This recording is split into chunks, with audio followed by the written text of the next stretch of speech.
They say every marriage is a mystery. You never really know who you're walking down the aisle with. When I married Mike, I felt like I got a good deal on a used car. Susan thought she found the man of her dreams.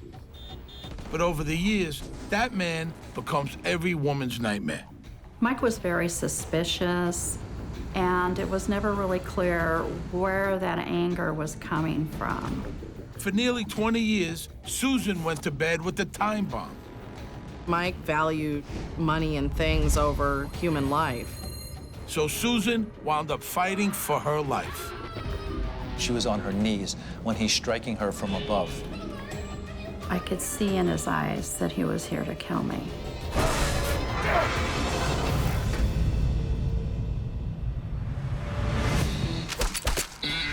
My name is Steve Sharippa. I grew up in a pretty rough neighborhood in Brooklyn, New York. I've seen good people turn bad and bad people turn worse. Some took contracts to carry out a hit. Some were victims of a hit. To Hitman, life and death is just part of the business. It's nothing personal.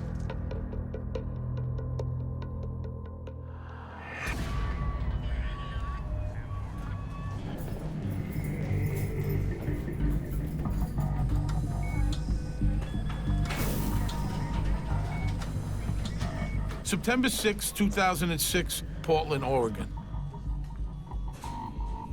Susan Kuhnhausen is finishing a grueling shift in the ER. After 20 years, Susan is an expert nurse. It's her life that could use patching up.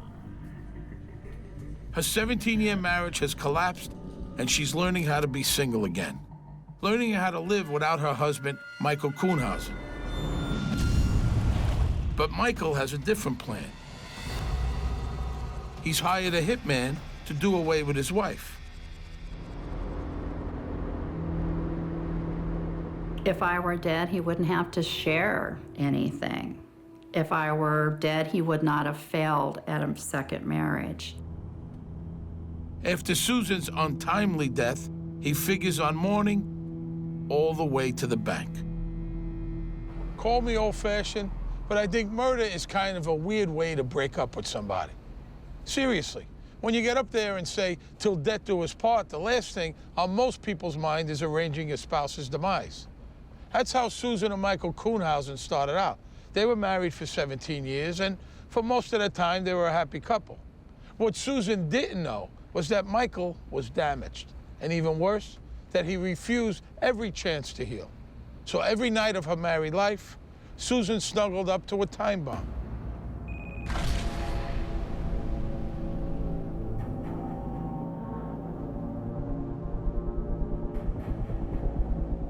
So how did years of family life end up with a corpse in the Kuhnhausen's hall?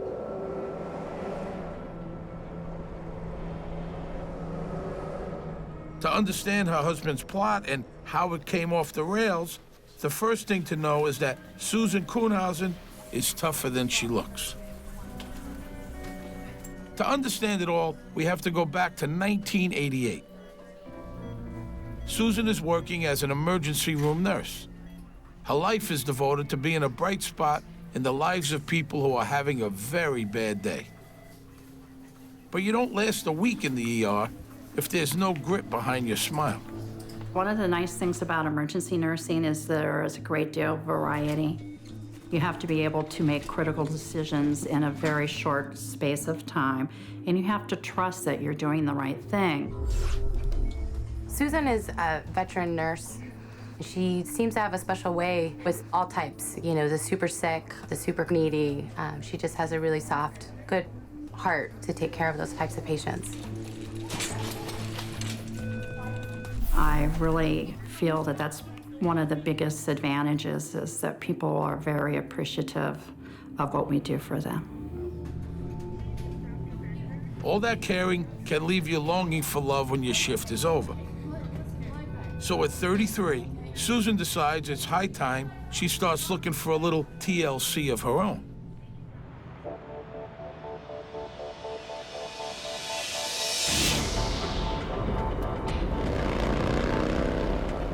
I had been focusing on work for a long time. I worked primarily night shifts.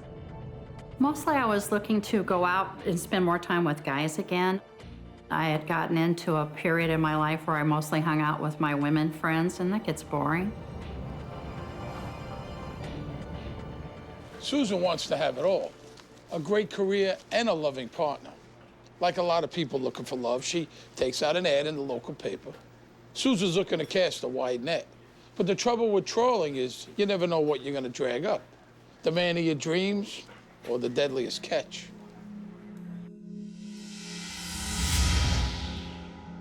It said single white female, 33, overweight but not over life. If you're interested in a bright, funny woman who wants to explore the Northwest, then give me a call or answer my ad, something to that effect. I was nervous. I had not ever done anything at all like that. The best man in Susan's net is Michael Kuhnhausen. He's no Hollywood heartthrob, but he is kind and attentive. In their love story, Michael is a diamond in the rough. I don't want to say he looked like a biker, but just very kind of gruff looking. But after you get to know him and he gets to know you, then you get to see a different side.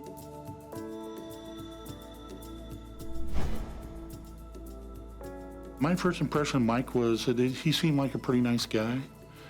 He's a little ragged, kind of biker-looking kind of guy. You know how people, when they're dating, they're always on their best behavior anyway, you know, and they're always nice to the family and that kind of stuff. It's not like Michael has no baggage, but Susan's professional specialty is patching up damaged people. Her whole life is devoted to turning dents and bruises into smiles and a good story. He's divorced, so what? A couple of kids? Hey, more people to love.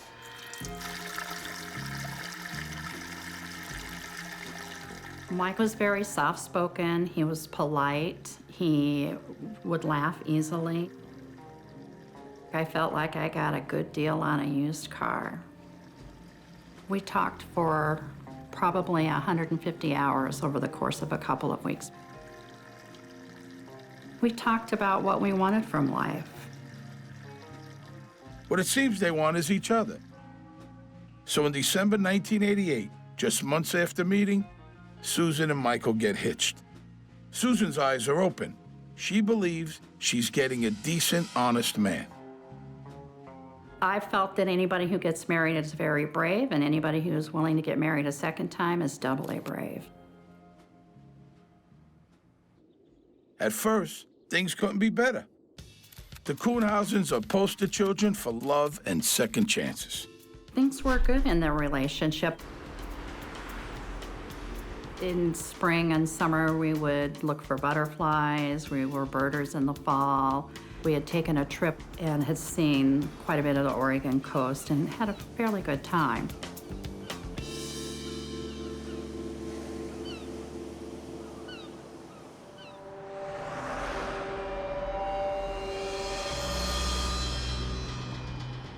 After a few years of marriage, most couples settle into a routine. But Susan, she notices the man she married is changing. I felt that he was guarded and that he had been hurt before, and he was concerned about being vulnerable and possibly being hurt again. Something is clearly eating at Michael, and it's not good. He's becoming incredibly negative. He retreats from human contact, even with his wife.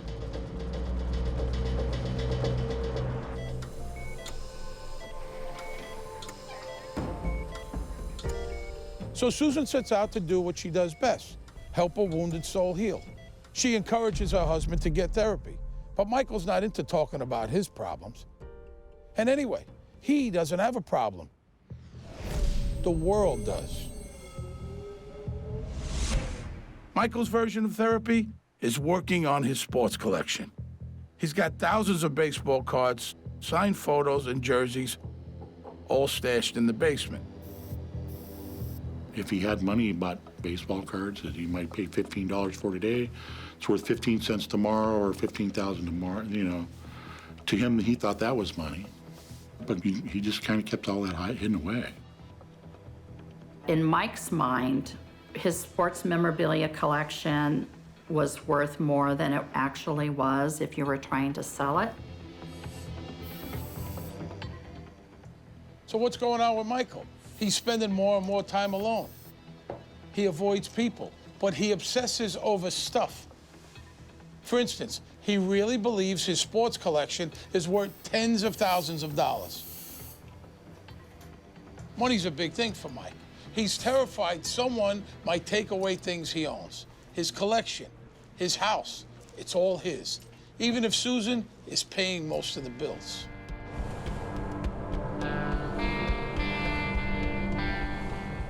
One thing about Mike is he always worked. But I don't believe Mike ever felt financially secure in our relationship because I brought more money into the home. He always scrutinized the accounts, so he would get anxious over small purchases that we could easily afford.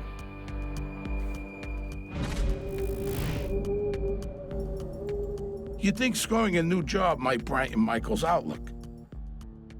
He lands one with a lot of responsibility. Problem is, it puts him in contact with a crowd not noted for their decency. He was the head of maintenance for a chain of adult entertainment stores here in Portland. He went to more than one store, so he was kind of like an overseer. Mike oversaw the hiring, firing, training of janitorial folks for the company, and that was never an issue for me.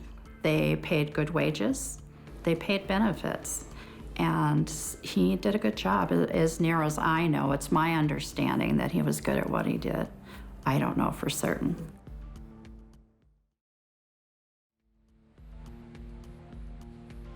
Michael might have started out as a caring and decent husband. But the doors of a pawn shop are often portals into a whole nother world.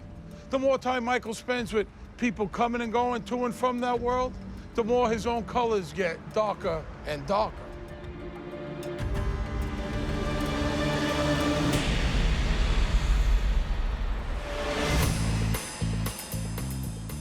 Portland, Oregon, September 6, 2006. Susan Kuhnhausen is heading home after a long shift in the ER. She's planning a quiet night. Unfortunately for Susan, her estranged husband, Michael, is busy stage managing a surprise. He's stashing a hitman named Ed Haffey into her house. Haffey will be ready and waiting for her arrival. A wise man once said, all marriages are happy. It's living together afterwards that causes the trouble. After 17 years of marriage, maybe Susan Kuhnhausen should have known there was something deeply wrong. Thinking the best of people isn't a crime, but it can be dangerous.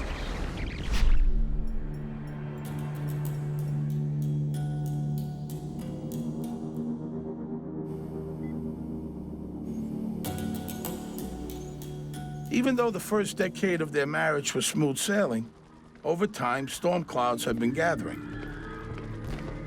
Michael's brooding gets worse. His outbursts turn violent.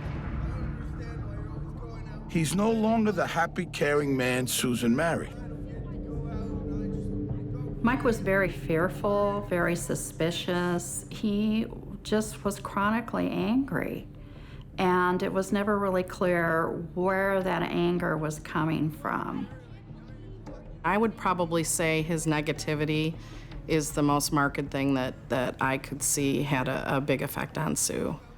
If she and I decided to go to a movie, he would be grumbling about the fact that she spent money on the movie.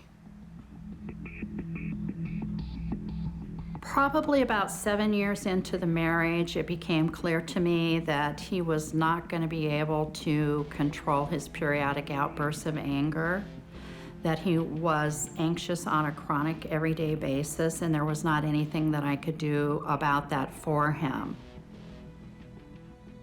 It's not that Susan hasn't been trying, but she's had to live through years of nasty spats. She's resigned to holding her tongue for fear of setting off his hair trigger. Now, I know what you're thinking. Every story has at least two sides. Susan's got lots of friends, but no one has much to say about Michael. The problem is, Michael is fixated on things he owns and things he can control. Greedy, obsessive people, they're not such great company. Mike doesn't have many friends, but he sure has a lot of baseball cards.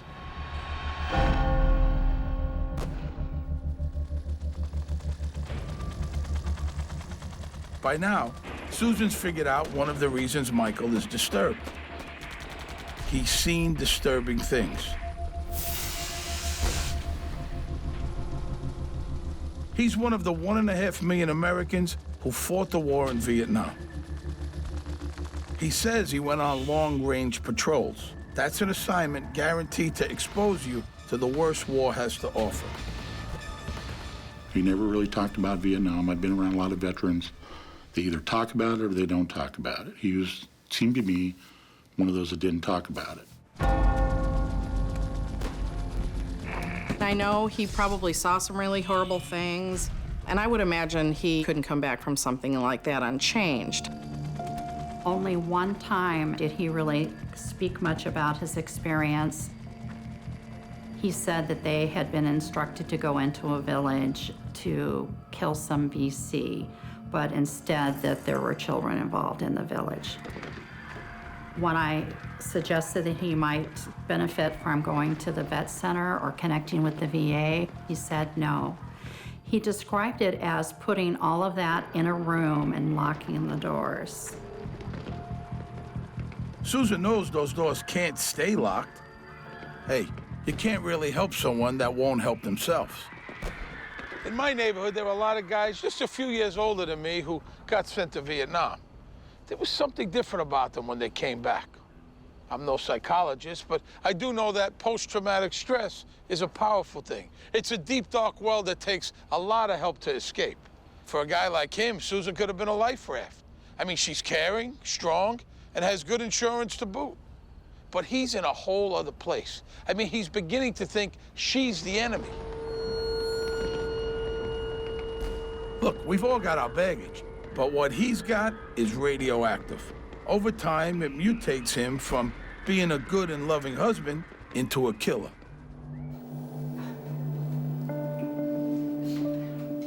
He always felt like that he didn't get a fair shake or a break in life, and that when things were not going well, that it was everyone else around him who had caused that to be for him.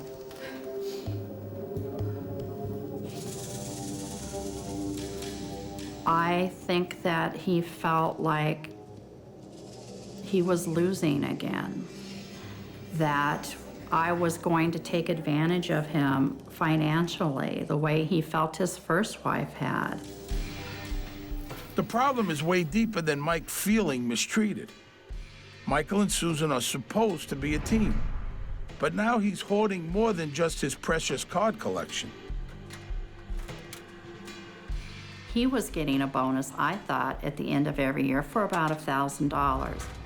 But I found out that, in fact, he had been getting $4,000 or $5,000 a year, but only telling me about $1,000. So my husband was hiding thousands of dollars from me every year.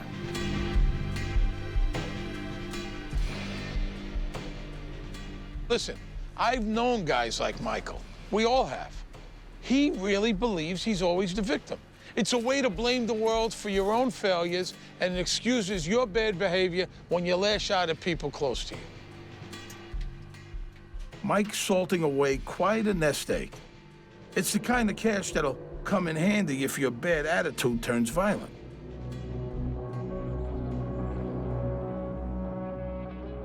Eventually, Susan's had enough.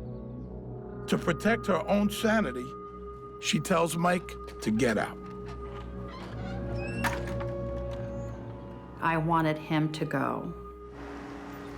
I felt like I was doing the work of the marriage.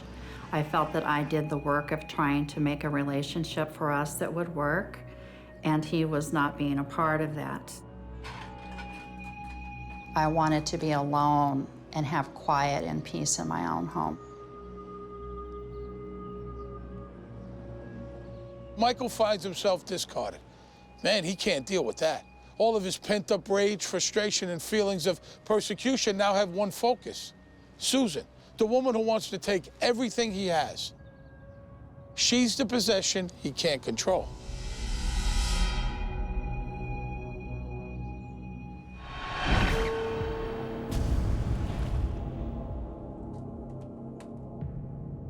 It's been 10 months since Susan kicked Michael out. She hoped it might be the jolt he needed to force a hard look in the mirror. But not Mike. He was bitter and angry before, but now it's only gotten worse. As bad as this all seems, you gotta remember, Susan didn't decide to spend her life with a monster. She married a nice guy who had problems he wouldn't deal with, and so they got worse and worse. And the crowd Michael's been hanging out with, well, they greased the skids of his decline.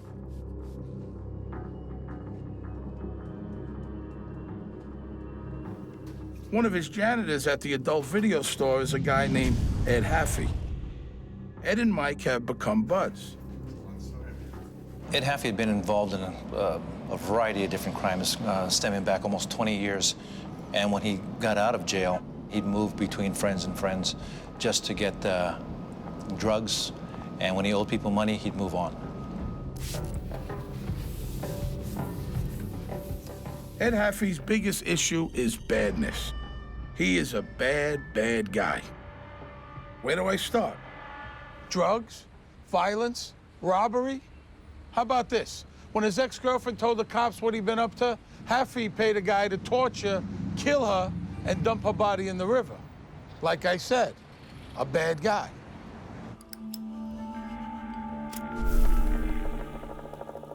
After his last stint behind bars, 10 years for having that girlfriend killed, Haffey adds to his problems by picking up a costly crack habit. So now, he's not only brutal and dangerous, he's also broke and desperate to keep his pipe full. Not many would consider Ed Haffey as friend material. Just out of prison for a violent crime, the guy is a piece of work. But Ed and Mike do have things in common. Ed Haffey totally buys into the whole world is against me notion. In my experience, most lowlifes are dead certain their predicaments are the fault of just about anyone but themselves. If you ever needed proof that misery loves company, Exhibit A would be Mike and Ed. Ed Haffey and Mike Kuhnhausen had a lot of similarities. You know, they were both in the military. They knew each other because they worked together. So there was a lot of common ties between the two.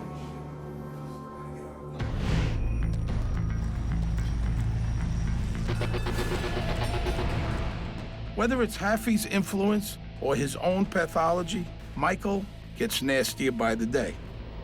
I went to the parking garage after work one evening, and 2 tires on the passenger side of my Honda were flattened. And I thought, how weird, how could I have blown both tires? But when I limped over to the nearest gas station, the gentleman there said the air was let out of your tires. I never suspected that it was Mike, but retrospectively, maybe it was. I know what you're thinking. What's a little vandalism between estranged spouses? The point is, Mike's made a turn. He's gone from being an angry, bitter, reclusive miser to something else. A guy who can actually cause harm. It's a bad turn. Susan notices. It scares her.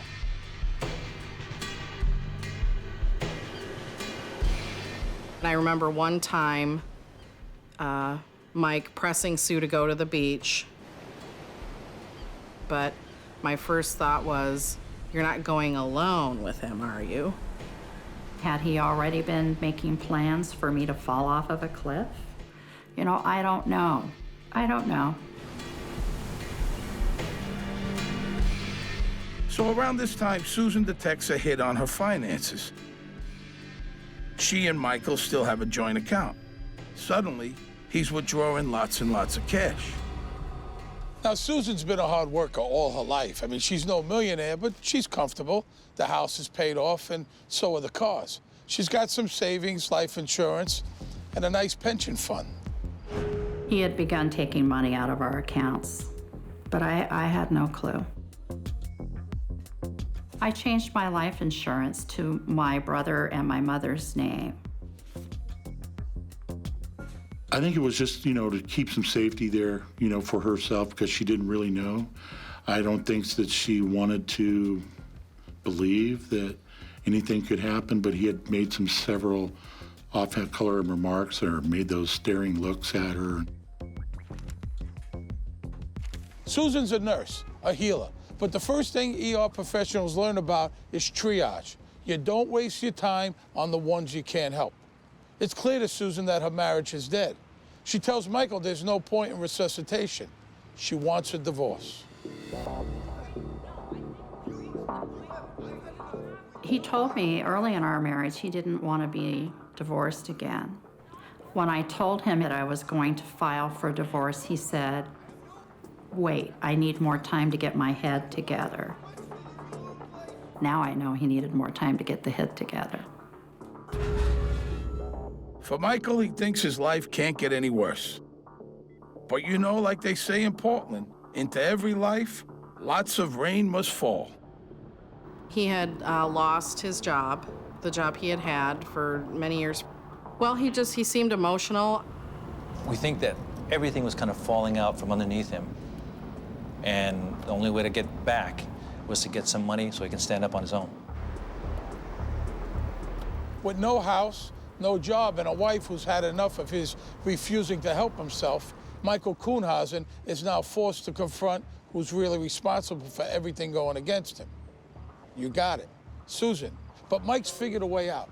If Susan were out of the picture, he'd keep all his stuff and get a pile of money too. Trouble is, deep down, Mike's a coward. He's not gonna kill Susan himself. He's gonna hire his friend. And he might be spineless, but he's not brainless. Mike knows he'll need an airtight alibi. I think when Michael Kuhnhausen decided to solicit somebody for this, Ed Haffey had the background he was looking for. And when the opportunity came up, he'd been there before. He'd seen this before. This is something that wasn't new to him. It was just a matter of doing it. Susan has no idea that the man she loved and tried to save has decided to repay her by arranging for her murder.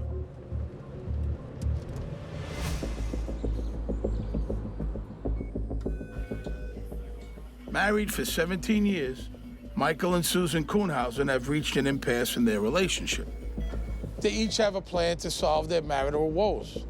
Susan's pushing Michael to divorce court. He's thinking more of hammering her into an early grave. Marriage. Everybody has an idea how to make things better.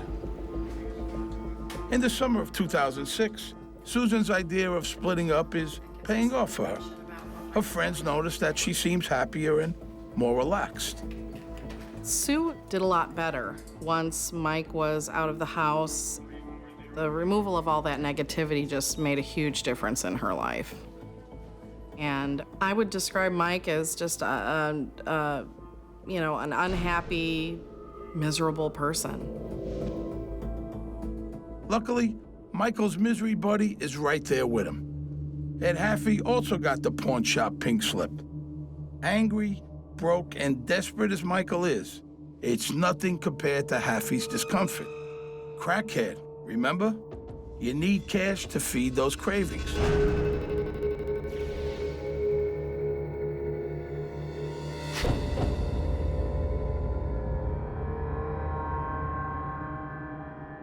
Ed Haffey needed to survive. He needed money to survive. He needed ways to survive. He incurred debts amongst the people that he lived, owing them rent, owing them money for drugs, and it just continued to build and build and build.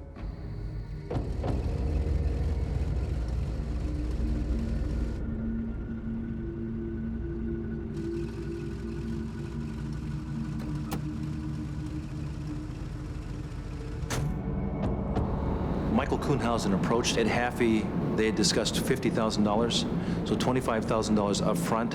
Ed Haffey believed that he could pay a lot of his debts right from the very beginning, get those out of the way, and then the $25,000 at the end would take care of Ed Haffey. Let's do this, man. Haffey's desperation is just what Mike needs. He figures if he can establish a good alibi, the cops will never connect him to her murder. He'll get the house, the pension money, and his sports collection. And 50 grand will go a long way to solving Haffey's problems, too.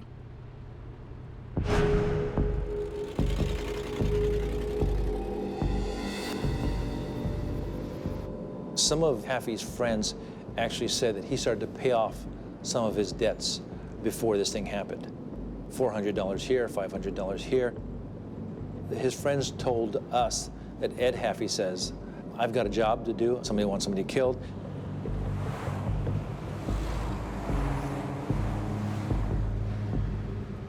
But as they think through their plan, Mike and Ed have one worry: Susan's brother, James. He and Susan are real close, and he's sure to put two and two together. Mike and Haffey were watching me. I think he was trying to set me up, you know, to get me out of the picture.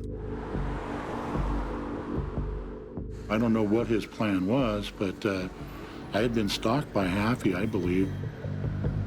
Collecting Susan's loot will be way more complicated with a suspicious brother around, so James could be in danger too.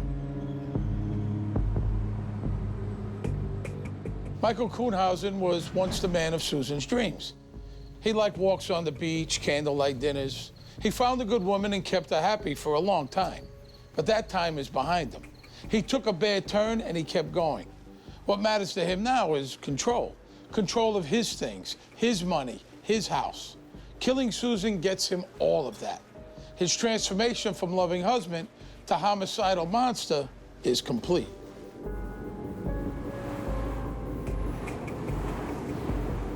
He did not want to split anything. I think he wanted everything. He wanted the house, his retirement. I think he just wanted everything for himself.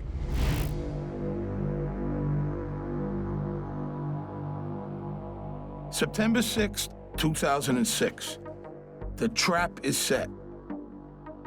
Mike tells Haffey it's time to put the hammer down. Ed Haffey believed if there was any kind of resistance, Ed Haffey could take Susan Kuhnhausen.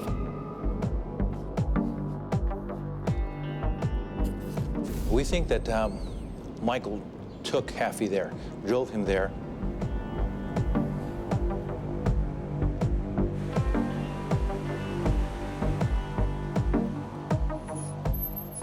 Susan never changed her alarm codes after she kicked Mike out, so it's easy for him to get in.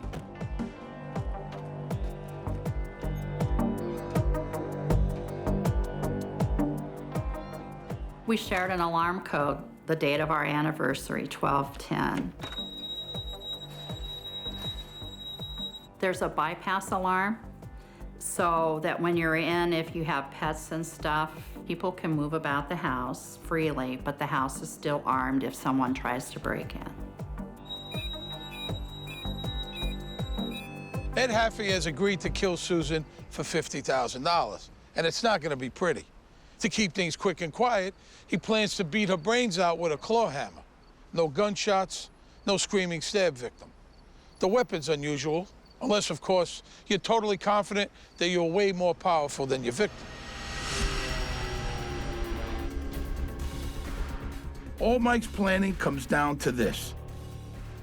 To the cops, it'll look like a burglary gone wrong. And he was well out of town when it happened.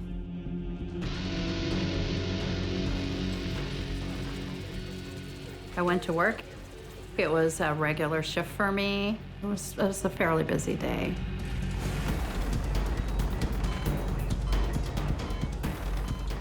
Around 3 in the afternoon, Susan gets a strange call.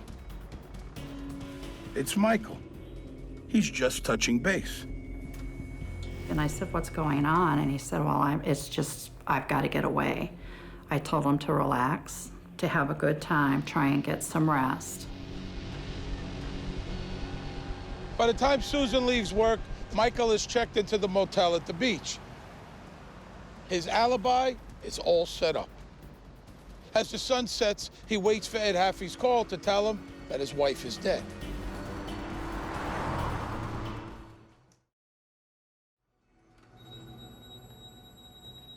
So I came home and turned off the alarm. And I had found a note from Micah in the mud porch, so I placed it here with my other things. And then I just headed out towards the front to get the mail.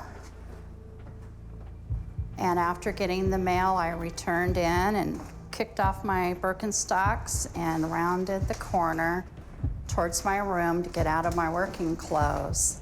And when I got here, I noticed that the door was almost closed instead of open, and the room was very dark.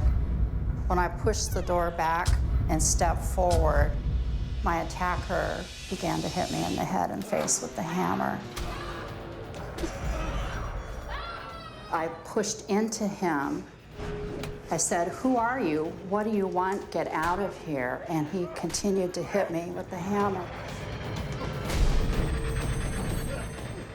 When I saw the look in his eye, I knew that this was something that was not foreign to him. Alone in her house with a desperate killer, Susan Kuhnhausen is fighting for her life.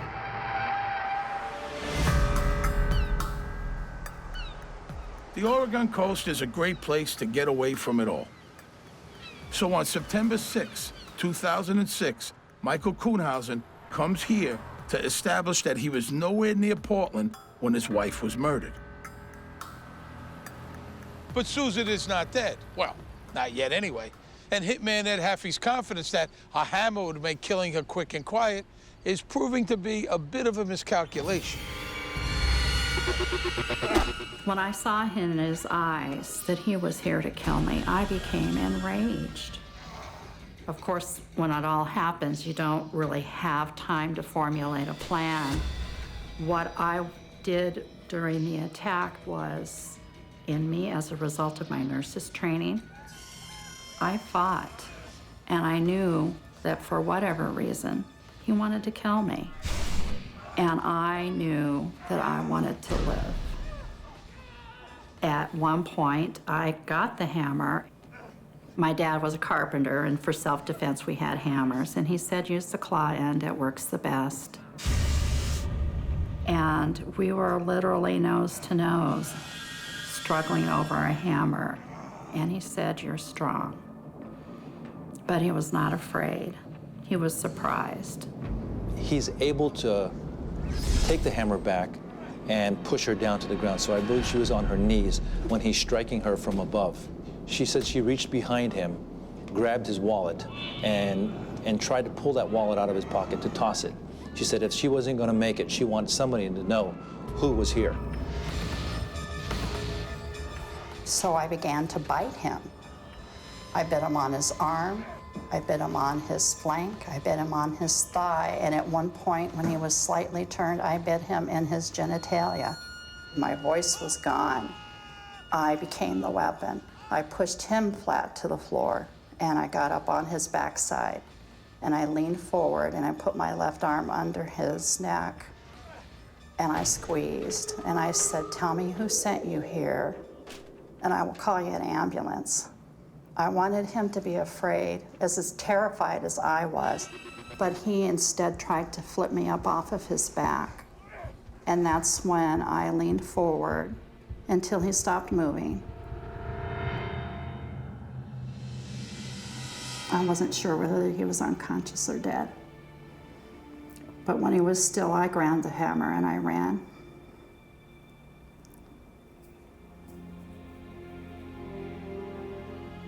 Sorry, guys.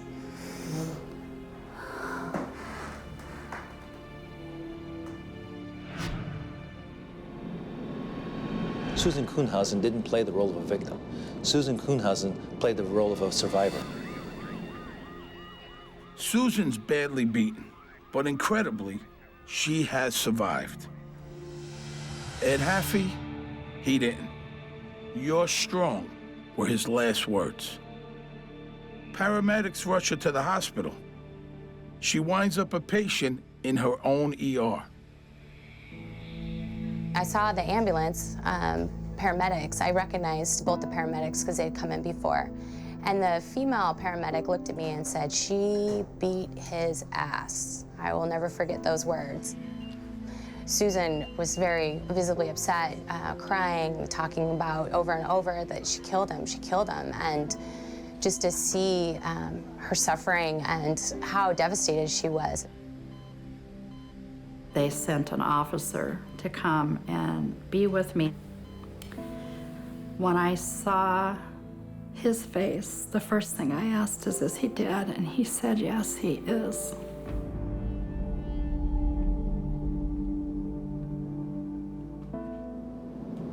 We knew from the very beginning that this was, if you will, a justifiable homicide, that somebody had just broke into her house, and she's the one that caused the death of this person.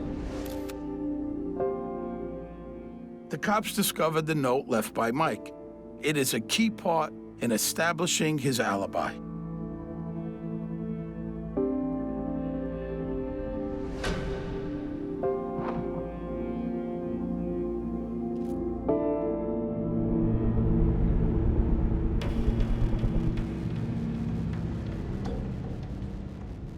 Out on the coast, long after sunset, with no word from Haffey, Michael figures something's gone wrong.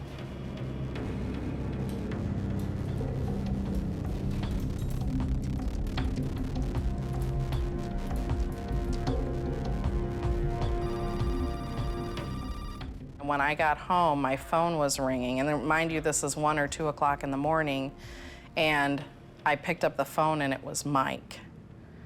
And the hair just stood up on the back of my neck.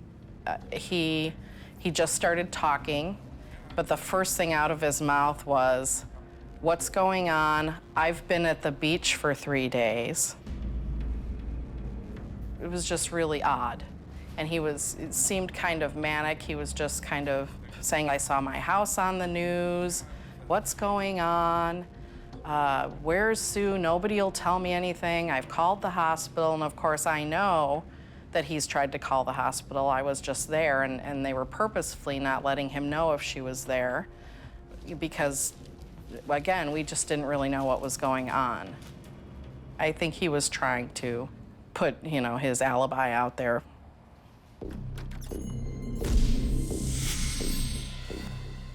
The cops have no idea what happened or the history that makes Susan and her friends suspicious, but they get up to speed real fast. They discover a backpack in the basement, and it breaks the case. We went in the house after the detectives released it.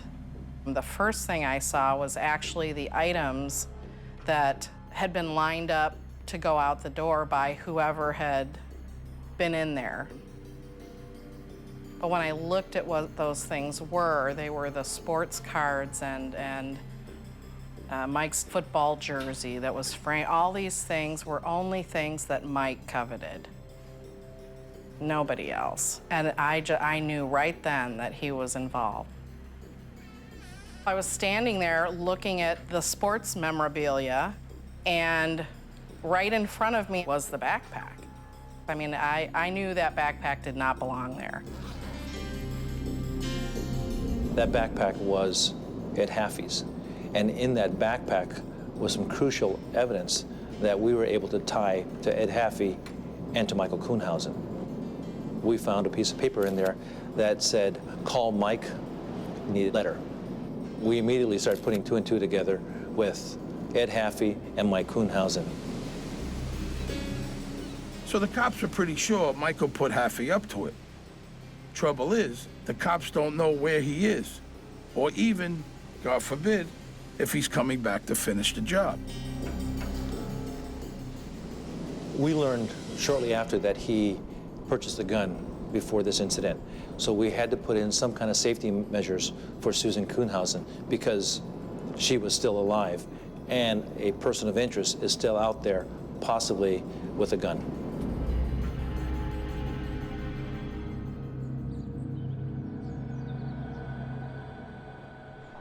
"8 days after Susan's attack, Michael is arrested without hurting himself or anyone else. He tries to play the victim, says he's suicidal and that he wasn't involved, but no one buys it. The fact that his phone number was in Haffey's bag is enough to charge him with attempted murder and conspiracy to commit murder. Just before the trial, Michael folds, he pleads guilty. I've hurt a lot of people in the last year, and I'm sorry. That's all I can say. He'd been with Susan for many years, and he knew a lot about her. But I think the things that really mattered in this situation was that he didn't know that she was a fighter. I think Michael only regrets that he's in jail and, you know, that he's not free to, you know, live his life the way he wants. I think that is his only regret. So in the end, Michael is sentenced to 10 years. Susan, the healer, has to live with the fact that she killed a man. She had to divorce Michael. He fought for every penny, but in the end, she got to keep the house and her pension. Oh, and his precious collection. Mike hung on to that. Susan doesn't miss that stuff, but she does live in fear of the day that Michael gets out. Money. His motivation was money.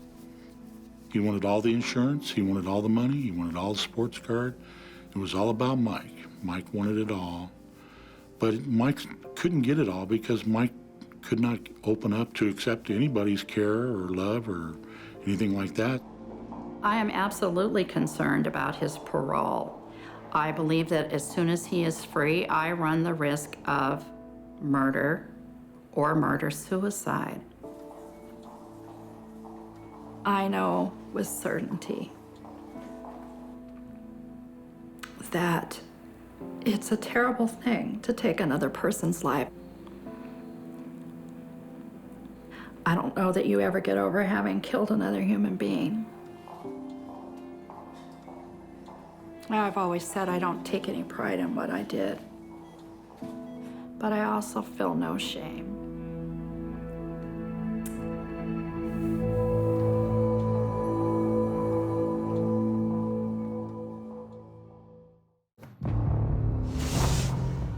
It's a girl's dream to marry a rock star. But not every rock star is marriage material. Oh yeah, none of us liked him. Carol let him domineer. She doesn't normally do that. Todd Garton uses lies to invent new identities and manipulate others. It's just a pathological liar. From what I know of him, he'd be the greatest car salesman ever. When the pressures of family life Todd, get to be too much, we're gonna have a baby. Todd turns to an old lover. I think the two of them together are really bad news. It's a dark side of his personality. He creates a new story, a masterpiece of deception to rid himself of his obligations and his family. He finally brainwashed me, and that's when I just let go and said, Todd, I'll just kill anybody you want. What are you doing?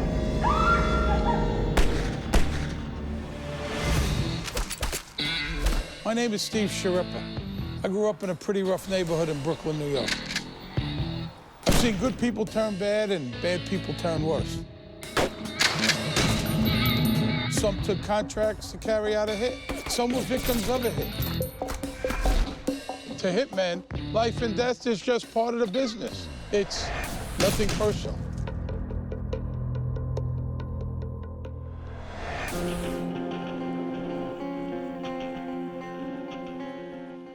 May 16, 1998, Cottonwood, California. Norman Daniels is a reluctant hitman heading out on a job. He has it on good authority that his target, Carol Garton, is a highly trained assassin. Her life as an ordinary office worker is just a cover. Trouble is, it's all a lie, invented by Carol's husband, Todd. It's not my wife, it's the target. What you're gonna do, what you're getting paid to do.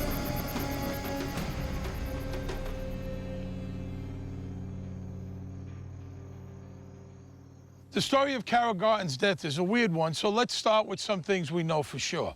Carol Garton is not a trained assassin, but hitman Norman Daniels believes she is.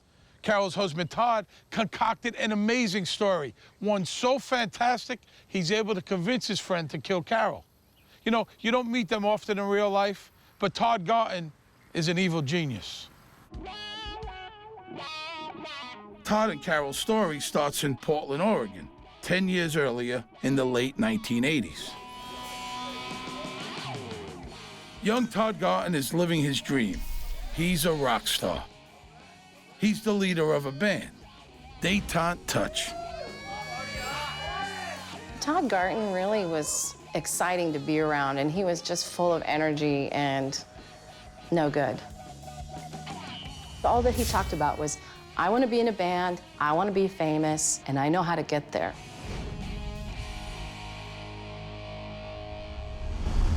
It's the end of the Reagan years, and the Pacific Northwest is the breeding ground for a raw new sound that's just right for the times.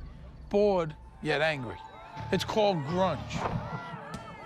Now, Garton isn't really a rebel. I mean, he sure doesn't reject mainstream success. He wants to be a megastar.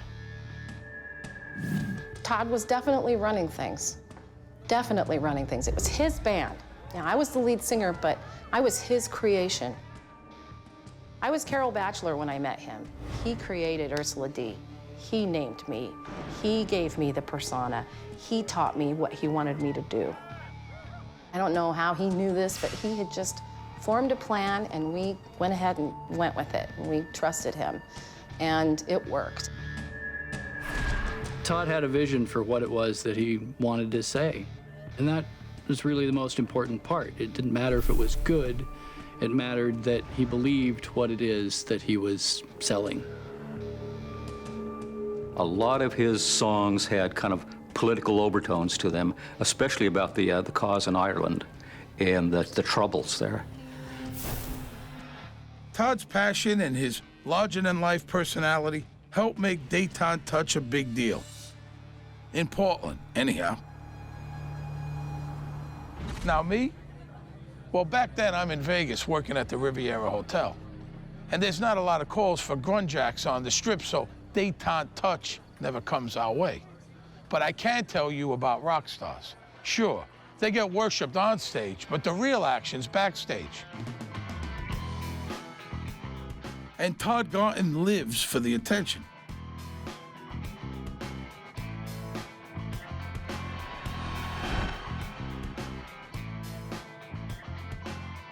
But when Todd meets Carol Holman, there's something special about her. She's different from the other girls. She's so sweet. Just the sweetest person I've ever known. She was so gentle, soft-spoken. You just wanted to hug her all the time. We were wreaking mayhem, but she was the one that kind of kept the lid on it and kept us from diving off balconies. She was the, stabilizing force. So Todd and Carol hit it off. His friends think Carol's great. Her family isn't so happy. They think Todd's a bully. Oh yeah, none of us liked him. He was one of those dropouts from high school, was gonna play in a band and all that kind of stuff. Pretty scruffy looking and, no job. Carol acted completely different around Todd than she did around other people. I mean, she let him domineer. She doesn't normally do that. Despite her family's disapproval, No one is more put out by the Carol-Todd romance than Todd's girlfriend. Oh yeah, there is that little complication.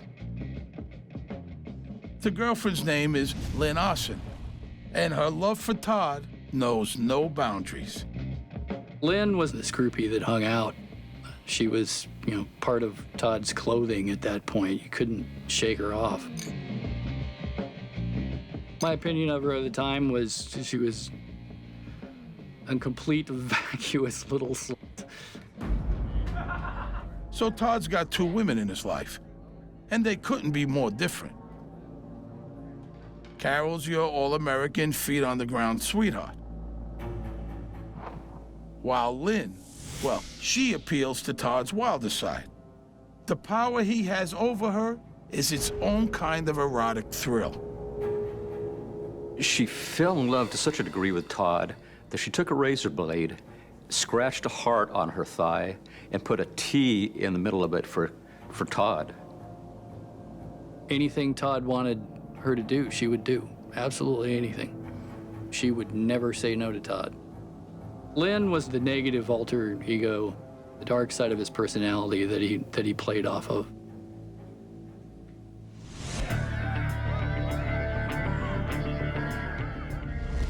Todd isn't just dark, he's dangerous. He's obsessed with the troubles on Ireland, which lead him to a weird fantasy life. Todd's persona was that he ended up in Northern Ireland teaching how to clean and fire hunting rifles. It's just in Northern Ireland, it's called a sniper rifle. I didn't care if there was any truth to it or not. And over a period of, 10 years working with him, the story stayed consistent. And Lynn, well, she believes all of Todd's fantastic stories about being an assassin for the IRA. He even gives her pictures as proof. Lynn took it hook, line, and sinker, the things that Todd was telling her about his days as a teenager in the IRA. Having an obsessed groupie is great, but Todd realizes that Carol's the keeper. She doesn't fall for Todd's absurd James Bond fantasies, but she does fall for him. It doesn't happen right away, and some hearts get bruised, but in the end, Lynn is pushed aside. Carol moves in with Todd. There was several occasions where Lynn showed up and Carol put her foot down and said, "This is not going to happen." And so she would disappear for periods of time, and then she'd show back up, and Carol would have to get the broom and chase the rat out. Daytime touch doesn't last. Carol doesn't mind that his rock star days are done. Carol was the rock that actually gave him a foundation to build something good off of. I think Carol was the strong side, was the rational side. Todd takes the end of his glory days very hard. I mean, you don't just put your ego in a scrapbook. Todd Garton needs to reinvent himself. The problem for Carol is that Todd's transformation will make him much more dangerous.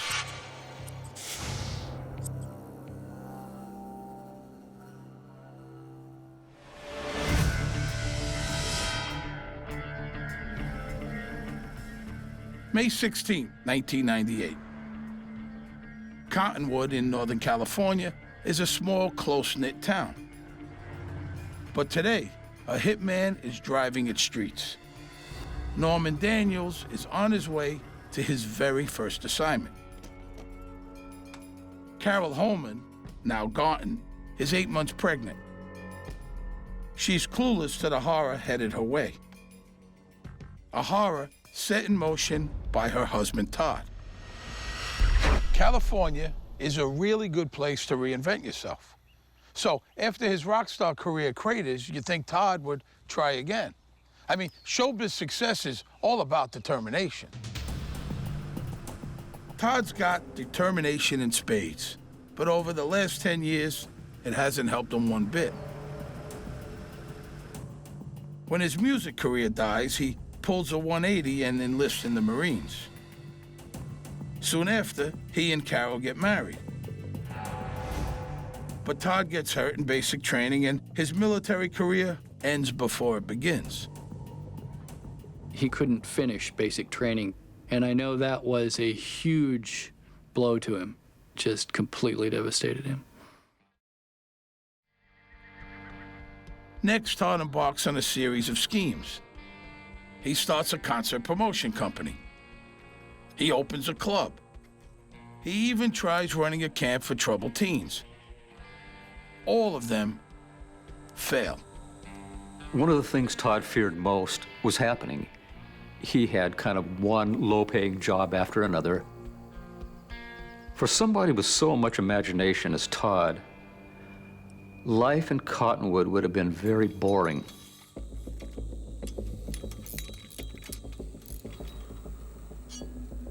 So by the late 90s, Todd is scraping by as a fence builder. His life isn't what most people would consider hell. He and Carol aren't really prosperous, but she's the breadwinner.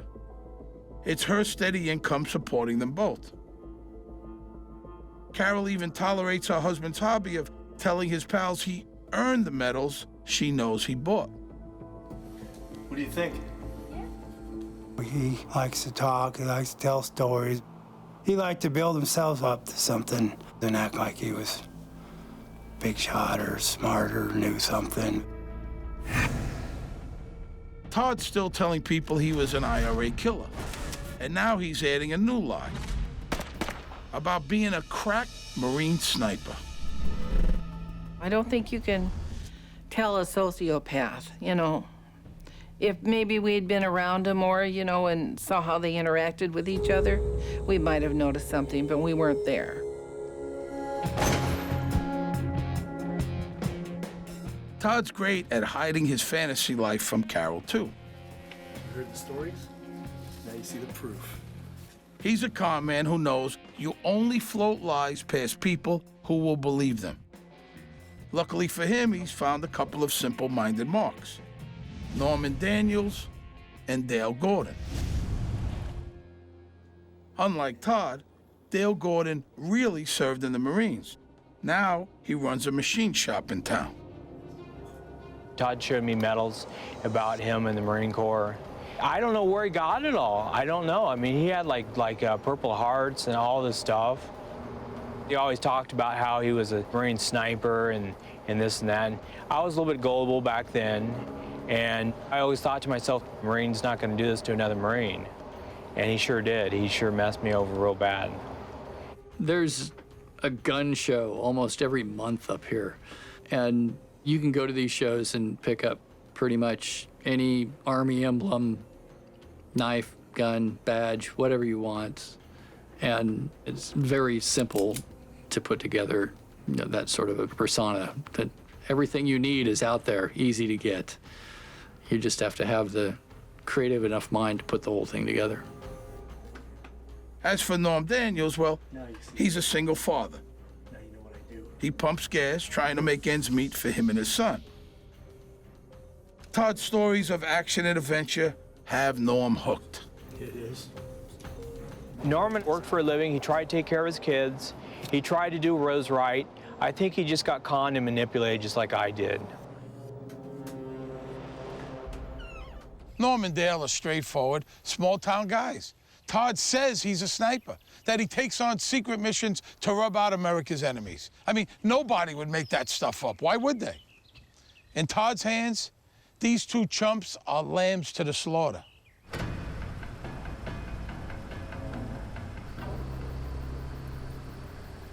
What he told me was that he went down to Nicaragua and was assassinating people for a living, that he killed a lot of people in the Irish Republican Army.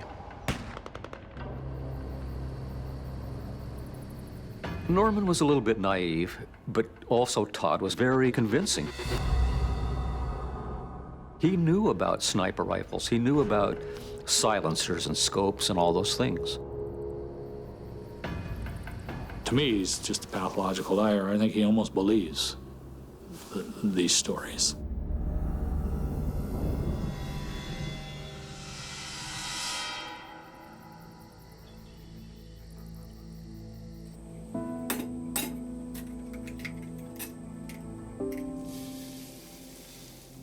While Todd's keeping busy constructing a new fantasy life for himself. Carol, well, Carol is still living in the real world. Basically, Carol was the breadwinner in the family. She always had a steady job, was well-liked by her employees and her managers. Early one September morning in 1997, after 6 years of marriage, Carol's got the news she's been waiting for. Todd, She hopes it'll bring them together, honey, make them a family. we're gonna have a baby.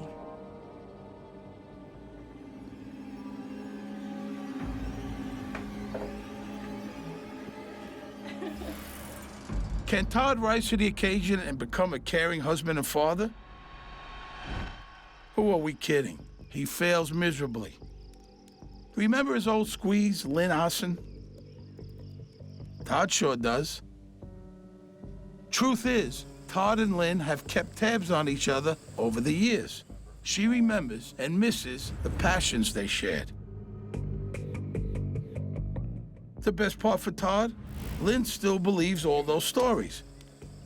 Like his new pals Norm and Dale, she believes he's a rock star, sniper, hitman.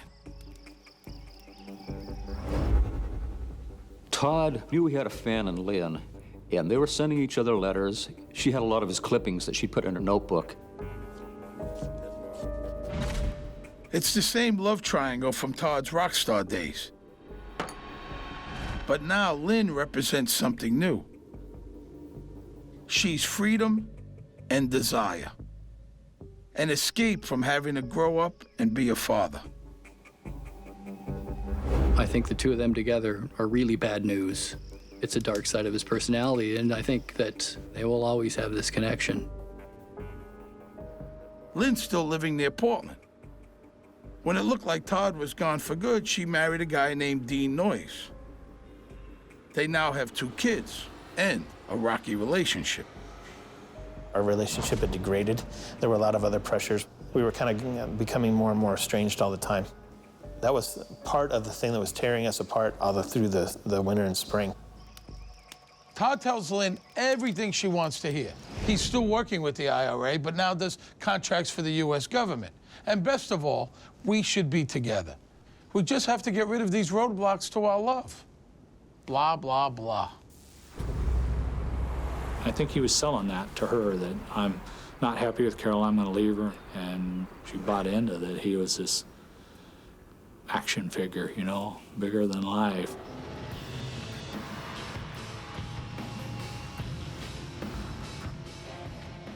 Pretty soon, Todd heads up to Portland to rekindle his connection with Lynn. At first, they were just kind of dreaming around that, wouldn't it be nice if one of our spouses wasn't there anymore? Todd is an expert in erasing the lines between fantasies and reality.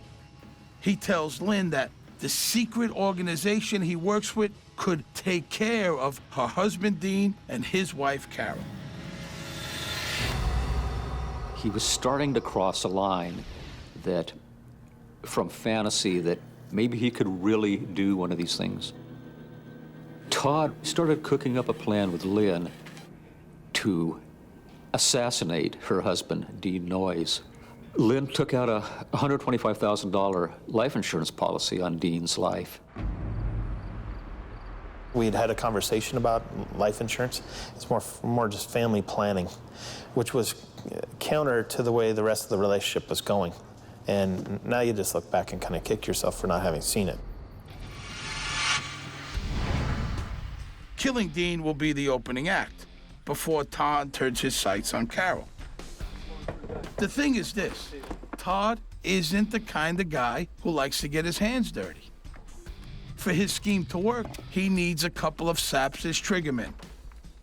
And who could be better than his sidekicks, Norm Daniels and Dale Gordon. Todd really had to work on me hard as far as abuse. You know, you kick a dog enough, you make him mean. And that's what Todd was doing to me. Now, this is important. Todd has always been a fantastic liar, but now he's taking things further.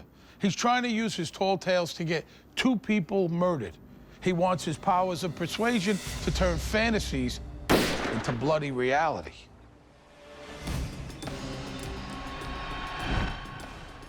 Spring 1998. In the backyard of his house in Cottonwood, Northern California, Todd Garton is grooming his pals Norman Daniels and Dale Gordon to become international hitmen. 762-554.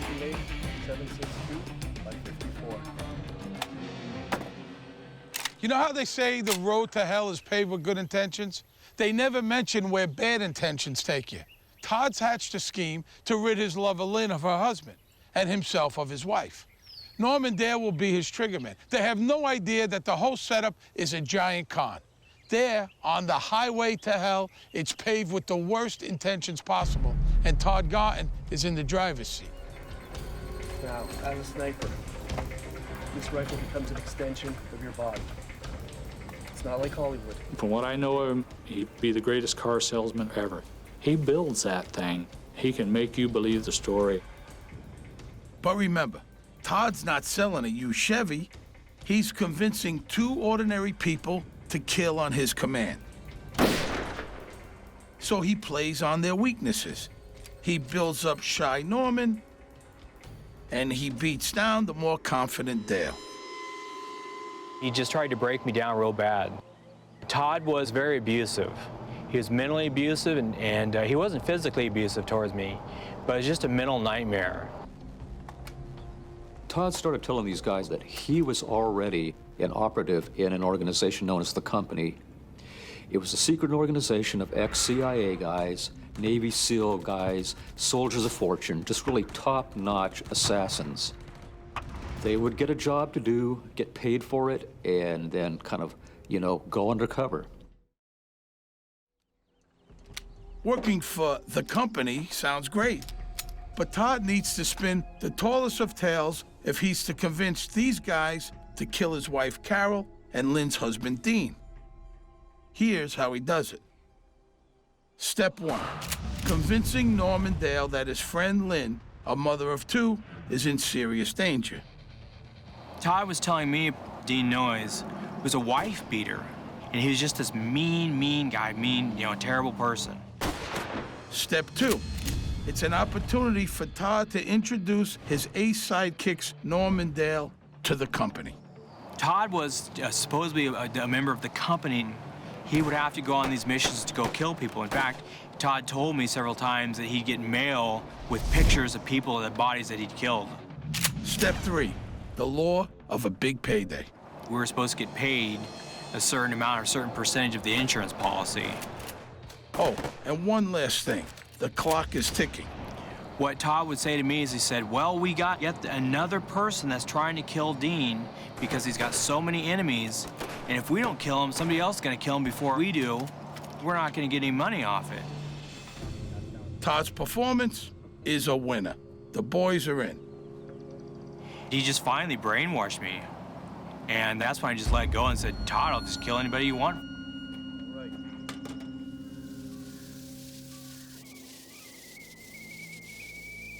So where is Carol in all this?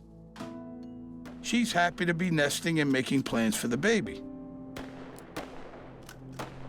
She's thinking about the future and pretty much ignoring Todd's friends. Well, Mrs. Todd Garton learned long ago to turn a blind eye to her husband's little projects. Besides, taking pot shots with your buds in the yard? It's not exactly head-turning in this neck of the woods. What are rare in Carol's eyes are the times her husband acts like a grown-up. Like when he says he's heading back to Portland to check on a job. Thing is, the job Todd goes north to do is to hit on his lover Lynn's husband, Dean. The plan is to catch him in a parking garage and kill him on his way to work. For the most part, for Todd, it was the money angle. But for Lynn, it was something else. She wanted to be with Todd. That was the love of her life.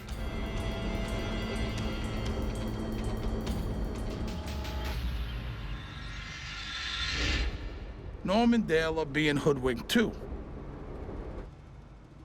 They think the Company is real and that Dean Noyes deserves to die. I was supposed to do all the killing up there. It was entirely put on me. Todd had a vicious streak, but he wanted other people to do his dirty work. He wanted to watch you killed. There were no clues that these things are going on. I wasn't able to put all the pieces together. I didn't know that anything was off. At the last moment, Lynn gets cold feet. She'd rather divorce Dean than kill him. So she stops her husband from going to the garage where Todd, Norm, and Dale are waiting. It saves his life. I don't know how someone could be partaking in those activities and have such a solid facade on a day-to-day basis at home. It must have been an incredible thing that someone can live like that. Todd was absolutely furious. He was mad because he didn't get the money. He was mad because he didn't get to kill somebody.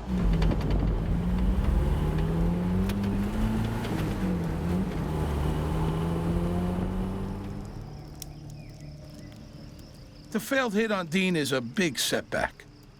And with Carol's due date getting closer and closer, Todd decides the hit on her just can't wait. This time, Norman Daniels gets to play the role of international killer. Figuring the fewer people in on it, the better, Todd doesn't tell Dale Gordon. Todd and Norma were spending more time together, but it was kind of a situation where he just didn't want to know. And if I would known he was going to go after Carol, there's no way. Well, she was my best friend. I mean, he's just an evil son of a gun. I mean, he's just a terrible person. Todd prepares himself for the performance of a lifetime. Todd starts by showing Norm articles about company hits. He fills in details about Colonel Sean, the company's top secret commander. Then Todd drops his bombshell. His wife, Carol, is really a deadly IRA sniper, too. Don't let her looks fool you. She's lethal. Then Todd tells Norm the company considers him a hot prospect. Now remember this, Norm Daniels is broke. He's never been a real critical thinker, and fear of destitution hasn't made him any smarter. Todd could pull some strings, and possibly Norman could get into the company, and he'd get him connected with Colonel Sean, and maybe arrange for him to do some work for them and have access to money, income that would help bail him out of a hole. Now don't forget, this Colonel Sean and the whole story about Carol is made up. But Todd needs to sell it if he's gonna get his wife and unborn son taken out. When Todd told these stories, he made them so exciting, so vivid, so kind of engrossing that Norm wanted to be part of that world.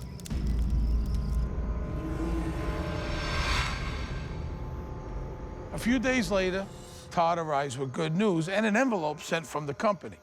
Inside is the target of Norm's first solo mission, but there's one big catch, and it's a toughie. It's likely he's gonna have to whack someone he knows. The company has to be sure he's got the guts for the hard jobs. Norman wanted to get in.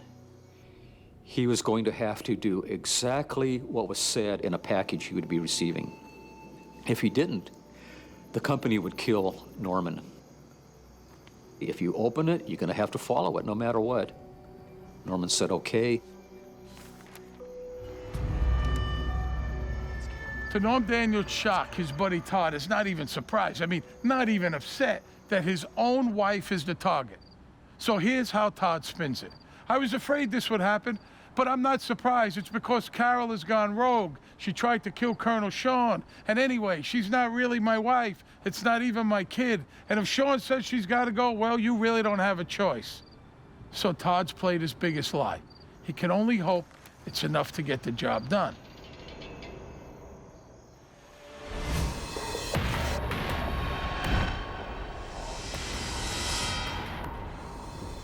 April 1998, Cottonwood, California.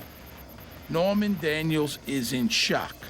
He can't believe his first solo assignment from the company is to kill his friend and mentor, Todd Garton's pregnant wife. Carol, that's not my wife. It's the target.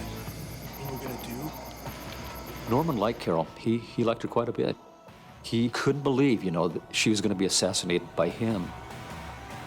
Todd was telling him, you know, it's my wife, but man, if you don't do this, you're dead. Understand? Todd's played his big lie, but it's not working. Choose you for no reason. Norm is sick about killing a friend. My superiors thought you could do it. You thought you could do it. So do it. Todd's in danger of losing his trigger man.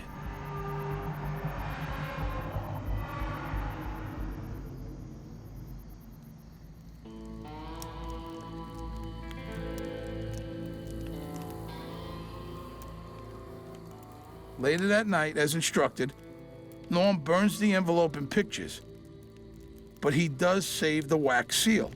He wants to have something that proves he was on a mission. If he ever got caught, I think he wanted to be able to say, I did this at somebody else's direction.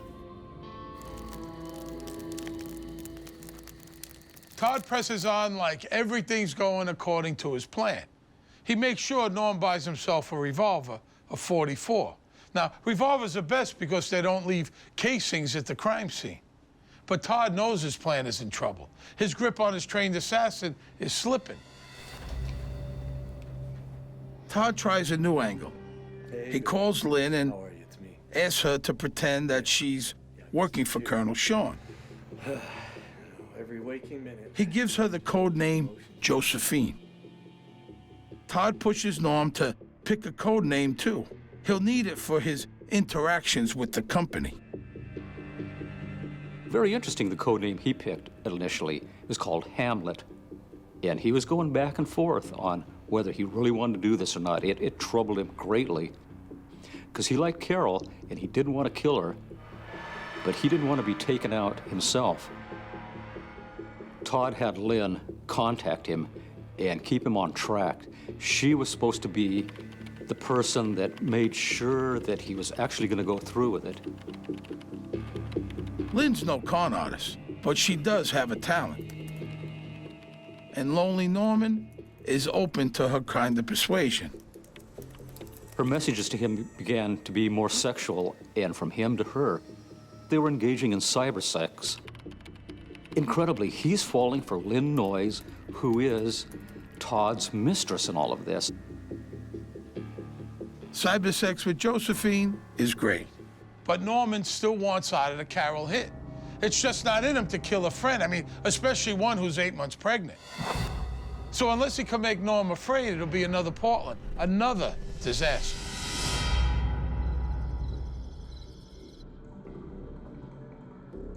Todd started putting together things on the computer. Orders were being sent to Norman, supposedly from Colonel Sean, who was high up in the company. Actually, these were coming from Todd, who was making them all up. The messages are blunt. Sean wants Carol dead. There is no wiggle room. Carol dies or you do.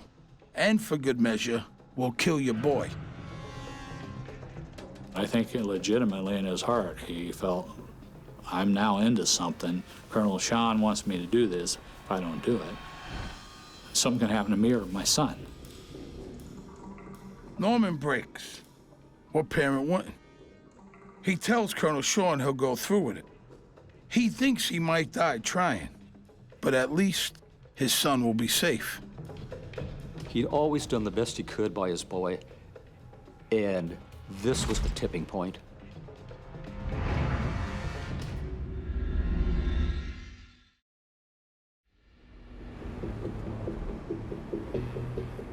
May 16, 1998, the day set for the hit.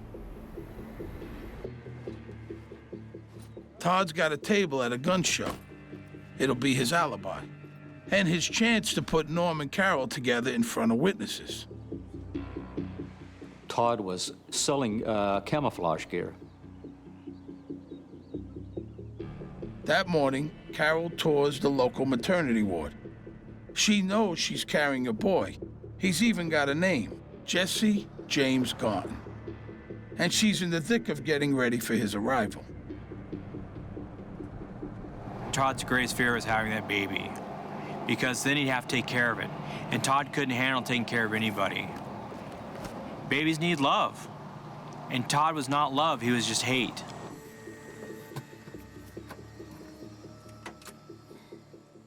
After her appointment, Carol comes to the gun show. Todd's arranged to trade cars with her. Norm's there too. Todd asks Carol to give their friend a lift. He sends her off to her doom and turns back to selling his wares. Ready for his next role, single widower.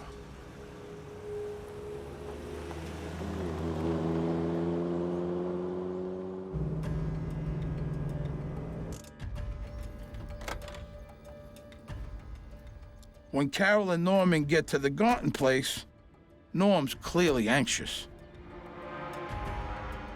He had his pistol with him, a .44, a very, high-powered pistol. He knows what his mission is, and he knows it has to be now. So, Norm came to the moment. He had the gun, he and Carol were alone. Look, it doesn't take much force to pull the trigger, but he doesn't do it. It takes more than an hour before the pressure breaks him down. He still has to choose his son or Carol. Todd Gaunton has tricked his friend Norman Daniels into agreeing to kill his pregnant wife, Carol. He wanted to do it right then, but once again, his nerves got to him. Norman leaves the house, but the pressure forces him back. Norm and Carol sit and talk as friends.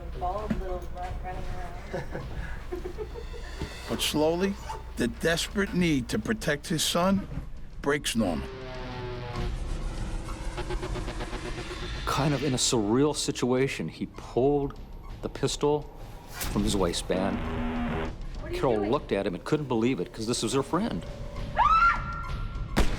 He shot her once, twice, 5 times in all. He killed Carol and her unborn baby.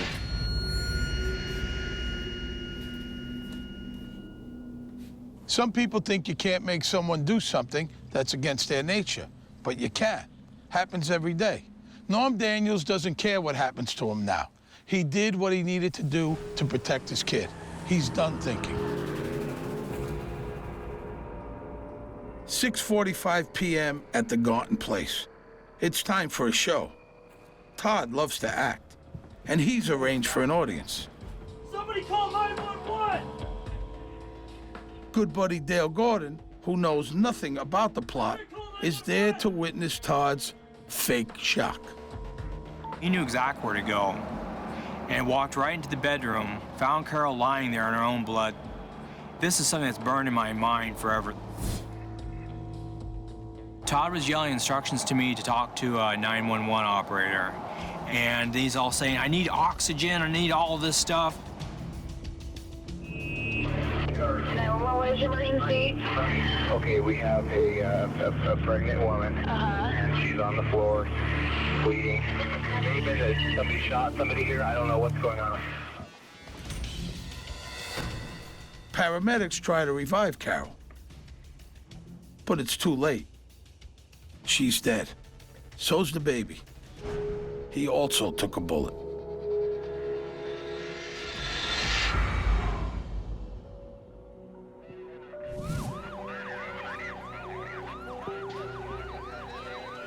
Carol was one of the nicest people you'd ever meet. It's just a shame, just sickening, and what she had to suffer and go through in her last minutes is just calls your stomach.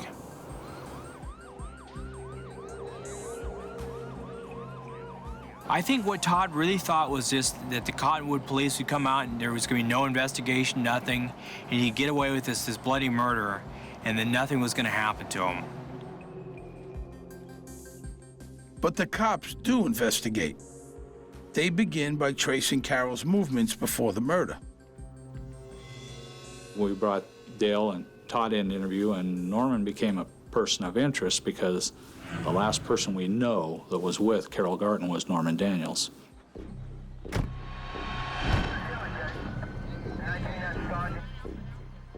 The cops discovered the abandoned Jeep, but no Norm. He had just disappeared. Nobody could get a hold of him. Nobody knew where he was. He had a house on Gas Point Road. Nobody was there. But Norm eventually comes home. And when the cops find Daniels, they find the gun too. He tells us that, you know, the gun's in the house, and it was under a pillow on his bed, 44 caliber. I think it was a Rossi. And I was actually there, and myself and Captain Foster, we pulled the pillow back and went, oh my God. The cops start asking questions, but Norm Daniels doesn't say a word. Norman, I think in the beginning, was afraid of the company that Todd had portrayed.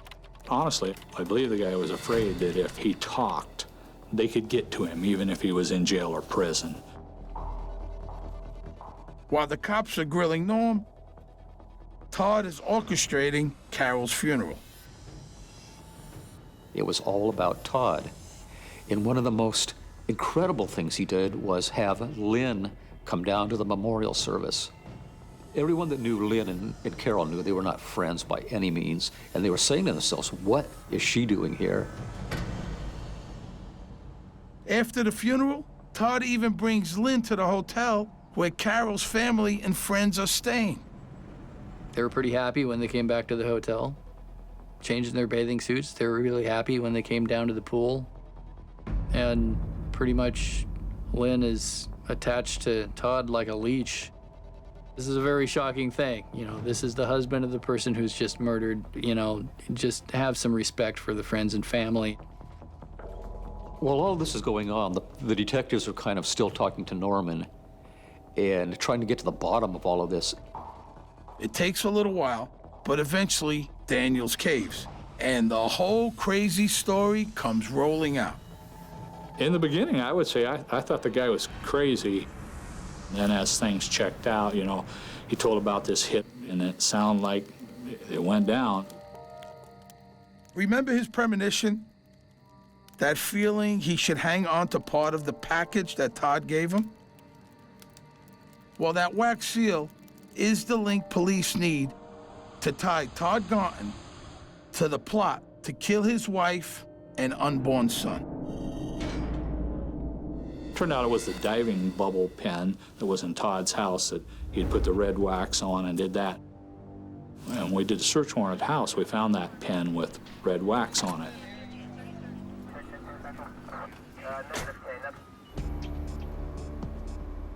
A month after Carol's death, Lynn and Todd are both charged with conspiring to kill her. A week later, Dale Gordon is charged with the attempted murder of Lynn's husband, Dean. We learned later what Todd Garton was, you know. He wanted, in his early days, to be a rock and roll singer, and he struck out. You know, he wanted to be a big military hero, and he didn't. And this guy had an identity problem, wanted to be something he wasn't. It's clear it did, and it's clear you're behind it. A big load. There's only one explanation for this. Big load. At his trial, Todd plays the victim. Illicit lovers Lynn and Norman set him up. He was just in the way. Todd goes to work spinning one last big lie. Even though he was on trial for his life, Todd was the star of this thing. At some level, he seemed to enjoy it. Todd read this kind of outrageous statement about everybody else except him had been involved in this, and he was innocent. This time, no one buys the lies.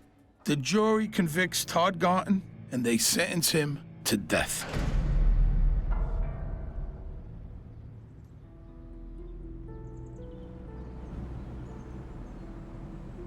There's no such thing as closure. I don't know what idiots come up with that, but a loss is a loss. You're still gonna miss her your whole life. She's still gone. There's no closure just because the guy's sitting in jail.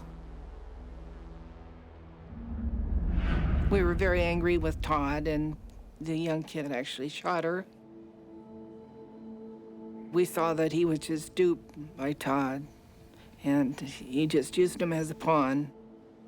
I just didn't care. And, you know, it'll never be the same. We'll always miss her.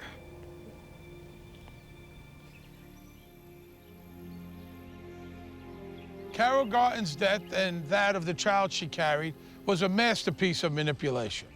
Her husband Todd convinced the guy he had to kill Carol to protect his own child. Ironic when you remember the real target of Todd Garton's plot was his own unborn son. Todd, Lynn, Norm Dale, they all went to prison. Todd's on death row. Todd Garton spent a lifetime creating stories, but the story of his life is nothing to be admired. When Michael meets Dahlia, he thinks it's meant to be. We just seemed like we connected perfect. There's just one problem. She wants him dead. Oh, are you sure you want to kill this dude? I'm positive, like 5,000% sure. Who would ever see that coming? I didn't even get kill him softly, make him go away painlessly. She is determined. But there's a twist in the plot. This is Sergeant Frank Ramsey. It's very urgent when you come home. It involves your husband. There's been an incident. He had it so bad that Love was blind, deaf, and dumb. My name is Steve Sharippa. I grew up in a pretty rough neighborhood in Brooklyn, New York. I've seen good people turn bad and bad people turn worse.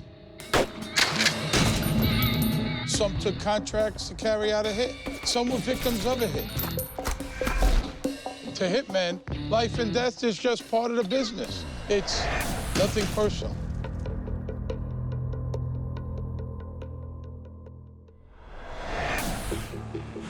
It's a beautiful August morning in South Florida. And 26-year-old Dahlia DiPolito is starting it at the gym. That's when she gets the phone call every wife fears. This is Sergeant Frank Ramsey, Boynton Beach Police Department. We're at your residence, ma'am. It's very urgent when you come home. It involves your husband. There's been an incident. At the condo Dahlia shares with husband Michael, the grim task of securing a homicide scene is nearly complete. Boynton Beach cops are well trained in crime scene procedures. They'll need their skills today because this one is a fake. There's no body, just a trap for a homicidal newlywed wife. This is a story about a terrible thing that almost happened to a guy who should have seen it coming. It's about a temptress who sets up the man who loves her, kind of like that old Bible story, Samson and Delilah. Mike thinks he's in a different movie, one of those hooker with a heart of gold jobs. Pretty Woman, maybe. But Dahlia, make no mistake. She's a vixen straight out of the Old Testament.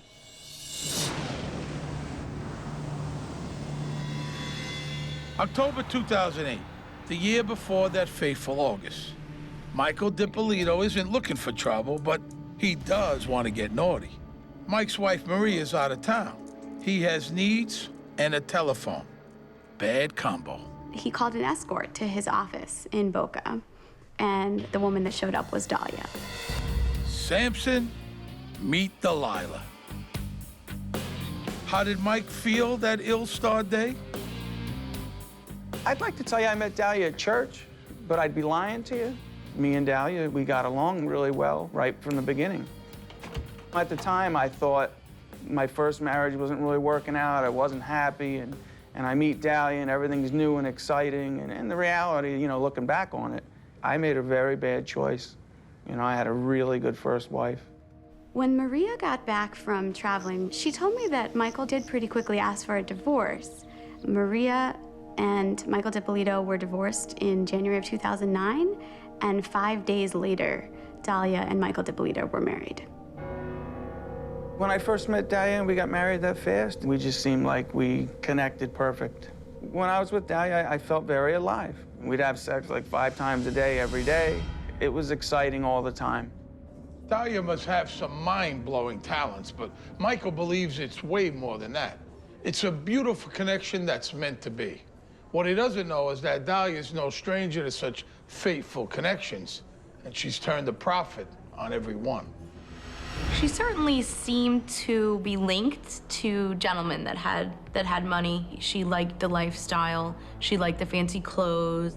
She liked the fancy jewelry. What she likes most is keeping everything when the romance is over.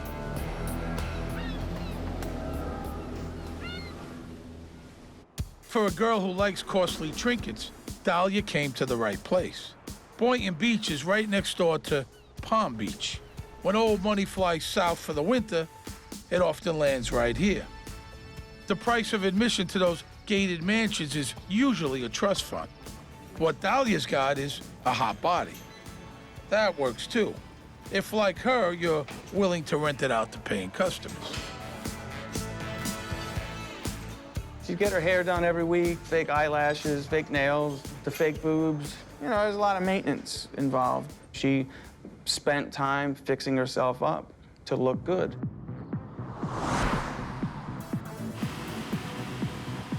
Florida is a really transient place, and a lot of people come to Florida to escape their lives, whether they are criminals or whether they're retirees. If you think about it, criminals and retirees are both after easy lifestyles. The difference is who earned the money. Dahlia came from New York. For Mike, Florida is a refuge from some mistakes he made back in Philly. I originally came to Florida to stay out of trouble. And lo and behold, you know, I've done quite the opposite of that, I hate to say. Before we get too far, you ought to know that hiring Dahlia for a quickie is not Mike's first ethical lapse. Before their fateful encounter, he'd made a career of scamming people out of their nest eggs. He'd lure them into surefire investments and keep the money. We had a business that didn't exist. We were raising funds, foreign currency options that we didn't trade. He took the money that they were supposedly investing and he spent it on whatever he wanted. So then he was busted and he did go to prison. He does plead guilty, accepts responsibility for the charges, and he spends 2 years in prison. And then he's put on probation for, I think it's 28 years, so he's gonna be on probation till the year of 2032. Mike DiPolito's friends say he comes out of prison a changed man, determined to stay on the up and up. Well, score 1 for Florida's Corrections Department. Mike starts a new life, full of promise. His biggest commitment is to pay back the people he ripped off. We'll get to that later. Right now, let's stay on the romance. Mike and Dahlia seem made for each other. My main thing is tanning in the gym. There was a routine that Dahlia described for her and Michael's daily lives together. That routine consisted of waking up pretty early in the morning. She said she would give him steroid injections. Then they would both go to the gym. Michael DiPolito had liposuction, I believe, on his love handles. I have a bad habit. I focus a lot on the external things. You know, wow, palm trees, it's exciting. Everybody has a nice car. And I'm a shopaholic. I love to shop. So, Mike and Dahlia share the same values. They're shallow, but they are values. For Dahlia, becoming Mrs. DiPolito is a dream come true. Before, she only got trinkets for her favors. You know, jewelry, a car. Now she has a whole condo. Trouble is, it isn't really hers. She can't sell it and move on, and anyway, she's just married to the owner. It won't be her property unless something drastic happens. But these days, anything is possible. All of this was happening in less than 3 months. Every day something was moving and moving, and it was exciting. Sure, I didn't have time to breathe. Everything was working out perfect. I bought the house. We got married. We got a new dog. I would say to Dahlia, I said, some people don't ever get to this spot. I said, we're young and we're already there. As far as Mike can see, Dahlia's a little miracle who's upended his life in every possible way. All of them good. She just seemed like she had her act together. She was telling me that she was, selling real estate, and I believed it. Why would I not? She did get a real estate license, I believe, and she was working for a real estate company. Perhaps briefly, but long enough to sell Michael DiPolito his condo. How she sells Mike the idea that she's suddenly become a successful real estate agent is a head-scratcher, but it's something he wants to believe. She was telling me she had a couple closings from houses coming, and they just never materialized. The commissions never materialized because Dahlia isn't selling real estate. She's still in the escort business. Dahlia and Mike are both giddy with the excitement of getting what they always wanted. Mike's got Dahlia, and Dahlia's finally got something to show for all of her hard work besides chump change and rug burns. Thing is, Mike hasn't figured out that he's the one thing in this pretty picture Dahlia could live without. Okay, so let me set the scene. Wednesday, August 5th, 2009, Boynton Beach, Florida. At about 6:30 in the morning, Mike DiPolito is rudely awakened. The cops tell him his wife planned to have him killed today. Oh, it's gonna get wild. Mike needs to come downtown pronto. So how did we get here? From guy meets girl to newlywed wife tries to have husband whacked. Oh, it's easy to say Mike should have seen it coming, but who would? To any normal person, it's just too damn weird. Even so, it's not like there haven't been red flags. For starters, Dahlia likes money and travel. She absolutely loved that fast-paced lifestyle. It's what she wanted. And when she got a taste of that, she wanted more. Trouble is, Mike owes every penny he has to the people he ripped off. He'd served his prison time. The only condition he had left was to pay off the $191,000 in restitution to the victims. And Mike, well, he can't go anywhere. My probation keeps me in Palm Beach County. Dahlia pressed me a little about the probation. Look, you have to get off, because she wanted to travel.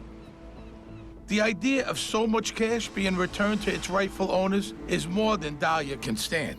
She figures out a way to put it in her pocket. But to pull it off, she's gonna have to scam her own husband. Dahlia did tell Mike that she'll do anything to get that restitution monkey off his back. She says she'll kick in nearly $100,000 of her own money to make that happen.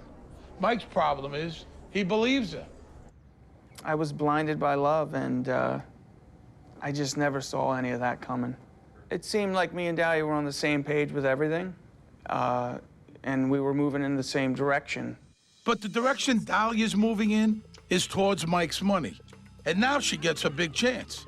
Mike's lawyer tells him not 1 cent of his restitution payments can come from any questionable source. Mike's accounts are still tainted. So Dahlia suggests the money come from her account, which Mike believes is full of squeaky clean real estate commissions. Dahlia said, look, I'll put up half, and you put up the other half, and then we'll be done with this, and we can do all these things we want to do. I had been on probation a long time. I was more excited to get off probation than I was in anything else. I was going to get my life back. The plan is for Mike to give Dahlia $100 grand in cash. She puts it in her account and adds 91 grand of her own. Does Dahlia have that kind of money? I never really looked at Dahlia's money, ever. I wasn't concerned with that. Well, he should have been. Dahlia's never sold a thing except his condo and her body. So Michael starts to give her money. He writes her checks, he gives her some cash. Over a period of about 2 or 3 weeks, he gives her the $100,000, thinking, this is my wife. She loves me, she wants to help me, we're in this together. I gave Dahlia my half, and her half just never seemed to show up. And once that happened, I guess you could say the games began. She takes his money and she just spends it how she wants. We'd go shopping sometimes, and once in a while, she'd say, hey, let me pay for that. The funny thing is, I was paying for it. It was my money, but I would never know that, right? Dahlia's scheme bears an uncanny resemblance to a well-known street scam. But she's got a big problem. She's married to the victim.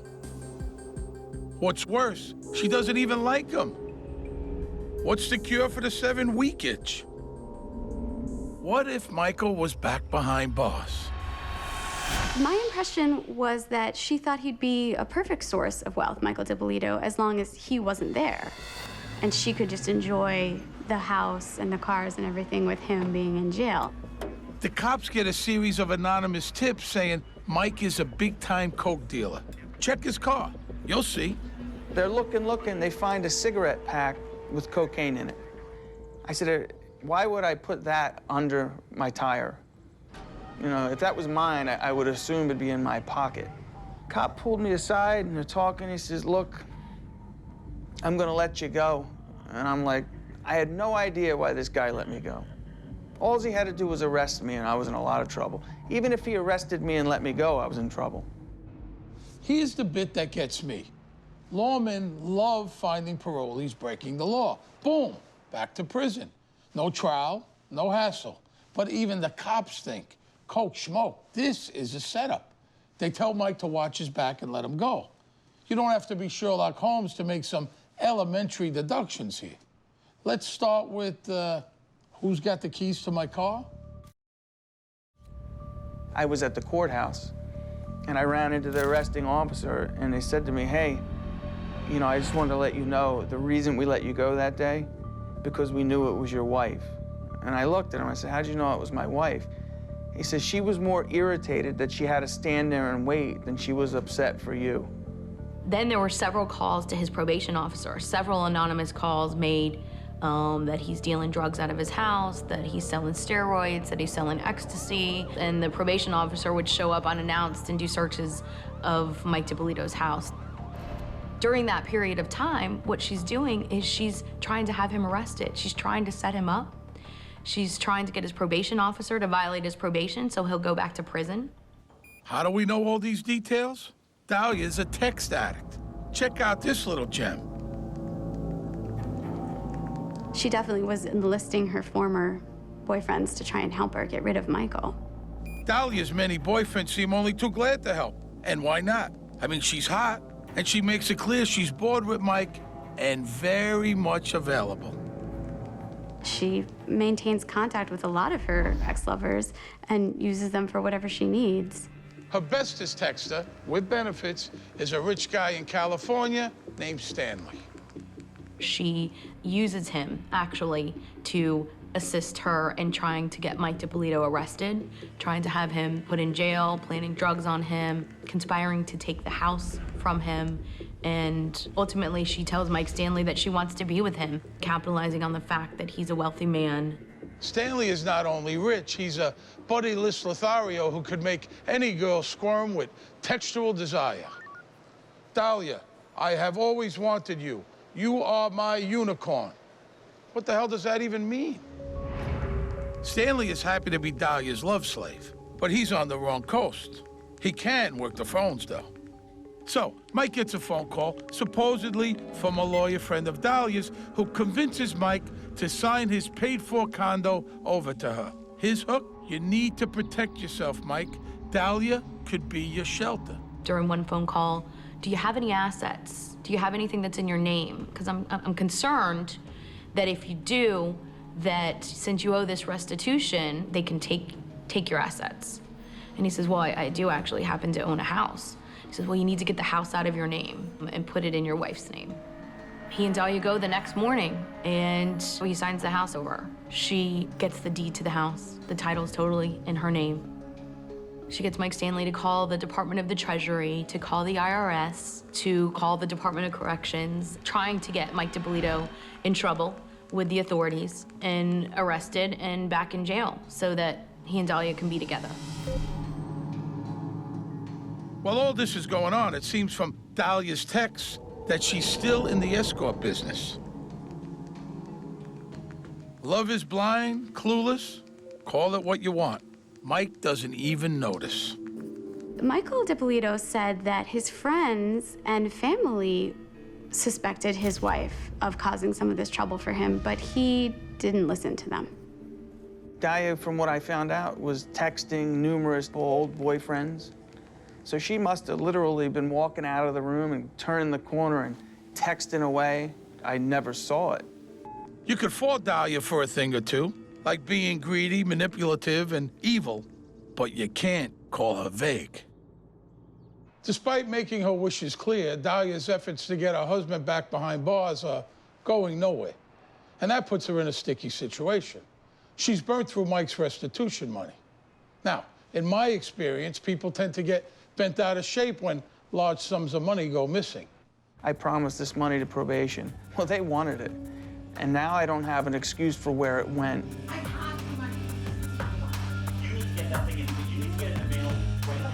I had confronted her a couple times. She would get very upset. It's not me. What are you talking about? You know I'm coming up with the money. You know, I'm trying to give my wife credit. Oh, Dahlia has her ways to calm Michael down. And she gives him no time to think. Before Mike, the guy she leached off didn't mind. But Mike needs that 100 grand now to get his ass off probation. After 2.5 weeks of this, you know, it just got to the point where I knew, you know, she was lying. And, you know, our sex life's still good. We're still getting along. We're still doing the things we do. But, you know, there's this shadow over me of, you know, okay, where's this money? Because now everybody's asking me, Mike, where's this money supposed to be here? So, Dahlia's cornered. Mike's gonna figure it out soon, and it will be ugly, unless something takes him out of the picture. It's hard to believe, but it seems that Dahlia's heart is made of ice. Murder for her is an easy way out of an awkward situation. Oh, and speaking of ice. She brought him tea that was laced with antifreeze. Yeah, awesome. I'll see you later. Okay. All right. Have fun. I grab the tea and I take a sip. I couldn't get it out of my mouth fast enough to spit it out. It tasted like gasoline. In my mind, I'm just thinking, oh, they didn't stir my tea. I didn't think anything of it. So Michael DiPolito misses every possible tip-off. He is alive today through no fault of his own. After the poison tea goes down the drain, Dahlia realized she needs professional help. Therapy? Nah. This is a show about hitmen, remember? I mean, what do you think she's going to do? It's 5 minutes from Dahlia DiPolito's gym to the condo where she believes her husband's been murdered. She thinks she's driving down Easy Street. At 26, she's a rich widow. All she needs to do now is fake bereavement as well as she faked being a happy newlywed. There are better solutions to Dahlia's dilemma than murder, but none of them seem to cross her mind. If you're in the sex trade, I guess immediate release is what you're usually after. But hiring a hitman is the long-term solution. And she's got an immediate problem. What do? She produces a check for $191,000 so that Mike DiPolito can be off probation. There's no money to back it up. But Mike doesn't know that. This gets a little complicated, so pay attention. They bring the $191,000 check to Mike's lawyer. But now Dahlia demands that he pony up the extra 91 grand, not her. Mike's in a bind. He gets the cash and gives it to Dahlia. She hands over the check. Is there time for one last flim-flam? Why, yes, there is. The old switcheroo. Mike DiPolito walks into his lawyer's office and hands him the check, thinking he's now off probation. He didn't look at it, thinks it's the same check. The lawyer opens the envelope. He finds a check for $191, not $191,000. Now Mike's really confused. He's no stranger to con games, but could his own wife be pulling a fast one? So now Dahlia's really in a bind. What could she come up with? How about, I'm not thinking clearly, Mike, 'cause I'm pregnant with your baby. I know what you're thinking. Oh, no, she didn't. Oh, yes, she did. Now I think I have a child coming with her, and so, you know, it's not only my new wife, it's my new pregnant wife. We're sitting there every night. She's reading baby books. I mean, this girl's nuts. We almost painted my extra bedroom with a baby mural. Thank God I didn't do that. At the time, Mike thinks life's great with Dahlia, but something odd is going on. Could somebody be out to get him? He's nervous and sets up security cameras. Other than the issue where, you know, the missing money and the probation, he said he thought he had the perfect marriage. They got along great, they went everywhere together. He said they had a tremendous sex life, and he was very happy other than that one particular issue. The girl's sleeping in bed next to me every night. Her mother's over the house every other night. I'm at her mom's house every other day. You know, I'm doing a lot of nice things with her family. I just, you know, I couldn't imagine. I guess let's just say this, if I was gonna do what she did, I wouldn't bring her around my family or people if I was just planned on robbing and trying to kill someone. I don't see it. So that fogged my judgment a little as well. Now, Dahlia married Mike in February 2009. By April, she's working on getting Mike whacked. I think Black Widow spiders have longer honeymoons. Dahlia realizes that killing Mike will be a lot easier if she outsources the job. So she decides the perfect candidate is her longtime lover, Mohammed Shahada. Mohammed gives her some pushback. Unlike Dahlia, he knows the difference between a favor and homicide. They're having a heated conversation, and she's saying about how she wants to have her husband killed. And there's some gang members from Riviera Beach that are close and can hear their conversation. So they step in and say, we'll do it.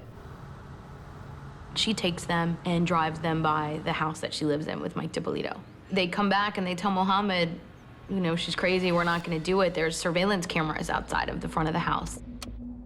When the gangbang is back out, Dahlia turns up the heat on Mohammed. If he won't help her, she'll find someone else or do it herself with his gun. For Mohammed, the bloom is definitely off the Dahlia rose. Illicit nookie he was up for. First-degree murder, not so much. Florida fries people for that. So what does he do? He calls the cops. Mohammed tells Detective Alex Marino of the Boynton Beach PD about Dahlia's crazy scheme. Detective Marino tells Mohammed he'll need his help to shut her down. Mohammed agrees to play along. I'm glad the guy obviously did what he did and turned Dahlia into the police. He saved my life. In all fairness, you know, he spent a lot of my money with her, and he's banging my wife, so I'd have to say we're kind of even. Detective Moreno knows he's got to catch Dahlia red-handed or he can't charge her. Mohammed's story, just hearsay. So he bugs Mohammed's car and then gets him to set up a rendezvous.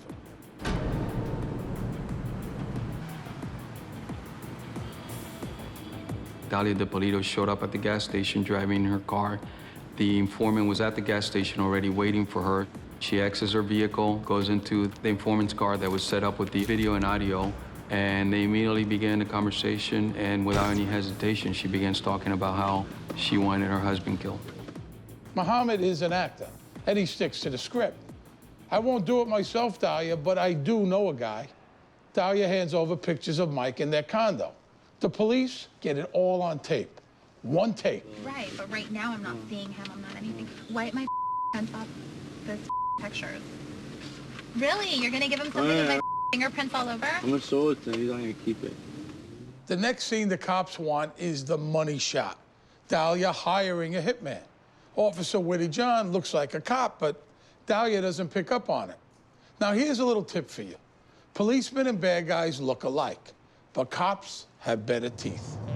They told me they had this lady who was trying to find someone to kill her husband. So they wanted me to pose as the hitman and try to make contact with her and set up a meeting so we can talk about, you know, the details of killing her husband. Officer Woody Jean, he was in the undercover unit, so we decided that he would be the best guy to play the role as a hitman. Woody Jean had been working undercover for a while, so he was actually very experienced. Dahlia DiPolito meets Officer Whitty John in his guise of killer for hire. We had our undercover unit set up the cameras inside the car, which would have been Woody Jean's car, and we set up audio where we can actually listen as it's happening live. which is why we could hear exactly what Dahlia said when she thought she was hiring a hitman.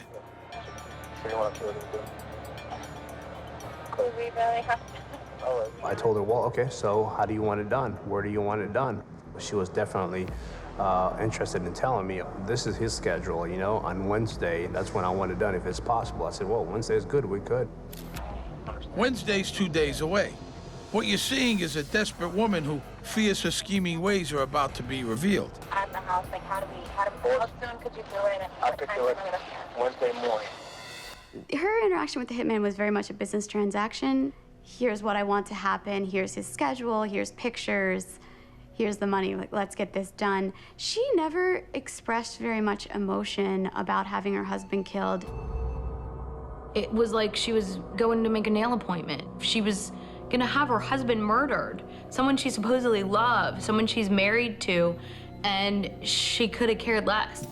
But even when hiring a hitman, Dahlia's a savvy shopper. In fact, she's got an ingenious scheme to get Mike whacked for free. He's going into the bank on Wednesday and he's pulling up money, like I know what bank he's going to. What bank is it going? Dahlia hatches a plan for Mike to pay for his own hit. He's gonna get 10 grand from the bank in a couple of days, she tells Whitty. Hit him on the street, take the money, we're even. Bad plan, says Whitty. Too many witnesses. Too hard to fake is what he's really thinking. What Whitty really needs is for Dahlia to offer him money. That's the crime. Okay, when it's all done, I was gonna get $3,000 from you today. Then Whitty Jean convinces Dahlia that the way to do the hit is at the condo, the old robbery gone bad ploy. Because I was looking in newspapers here, there's been a lot of burglaries in this area. You also want to establish different aspects of a crime. You know, you definitely want to show intent. You actually want to gather evidence. Criminal intent? This is what it sounds like. I'm determined already. I'm positive, like 5,000% sure. I still just say to myself, you know, why didn't she just hire a lawyer and divorce me? I mean, what would I do? Cry? Say no? You know, she would have still wound up, you know, making out like a bandit. Dahlia thinks that hitman is her ticket to life as a prosperous Boynton Beach widow. All of her needs will be taken care of. Officer Whitty Jean also has plans to get Dahlia what she needs, but he thinks shackles will be a good start. You try to be as relaxed and cool as possible without losing your edge. Basically, you don't want to be in there, relaxed, so cool to the point where you become complacent, then, you know, you're gonna die. Dahlia's bought Whitty Jean's act. She offers him $3,000. That's pretty cheap for a hitman. But all Officer John needs on tape is for her to make any offer of money for murder. Her intent was that I'm gonna pay $1,200 to get him killed. If he asked for $3,000, okay, I'm willing to pay $3,000. Meanwhile, lead investigator Alex Marino is blocking out the sting for the day of the hit. He wants Dahlia on camera after she thinks Mike's been killed. A trial, like a movie, is a show. He's preparing for it and wants every scene just right. What do you need to dress your set? Cop cars, crime tape, you know, all that CSI stuff. We're gonna make it believe like it was a robbery or a burglary that went wrong. Put some fingerprint dust in front of the house, by the front door. Just make it look like somebody just got killed inside the house. The hit is set for Wednesday morning. Dahlia's job is to make herself scarce.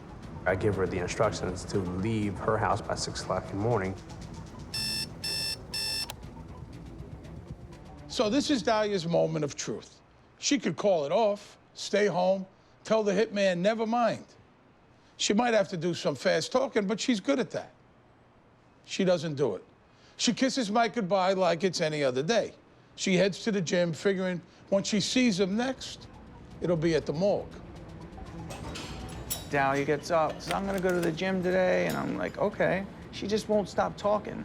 When she leaves the house early in the morning, she takes all her jewelry to the gym. I mean, who does that? She took, you know, some of her prized possession with her because she knew that I was gonna be stealing things from the house. She didn't want one of the things stolen to be hers. Wednesday morning, everybody shows up early in the morning, and people get assigned to different locations where they're going to be conducting surveillance. We set detectives at the house giving us information when she leaves and when she goes to the gym.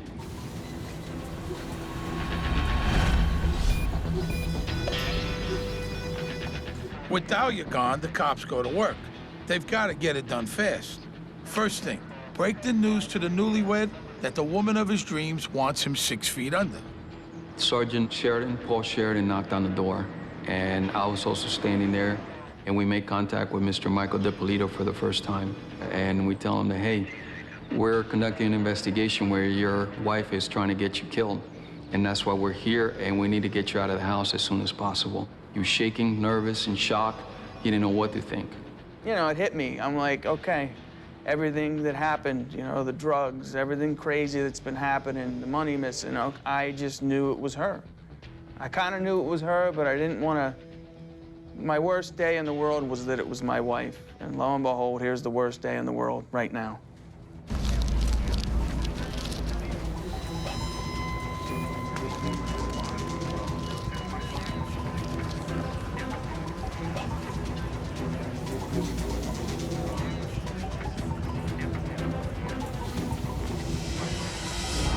When Mike's safely downtown, Sergeant Ramsey calls the wannabe widow. This is Sergeant Frank Ramsey, Boynton Beach Police Department. We're at your residence, ma'am. It's very urgent when you come home. It involves your husband. There's been an incident. Upon her arrival, she sees all this police action going on and the yellow tape and everything else. So she pretty much has an idea thinking that her husband had been killed. What you're about to see is the first and only take of Dahlia's career-making performance. Listen, we had a report of a disturbance at your house, and there were shots fired. Is your husband Michael? Okay, I'm sorry to tell you, man, he's been killed. He's been killed, Mary. Listen, try to calm down. Right now, we need to get you. We need to get you to the police station. I can't let you in now. We have to do our job. You want to find his killer, okay? We need you to calm down. You gotta give Dahlia credit. She's a master at faking emotion. She's put a lot of thought into the script for today, and she plays her part beautifully. But things are about to go off script. Dahlia's gonna have to try some improv, and the show just keeps getting better.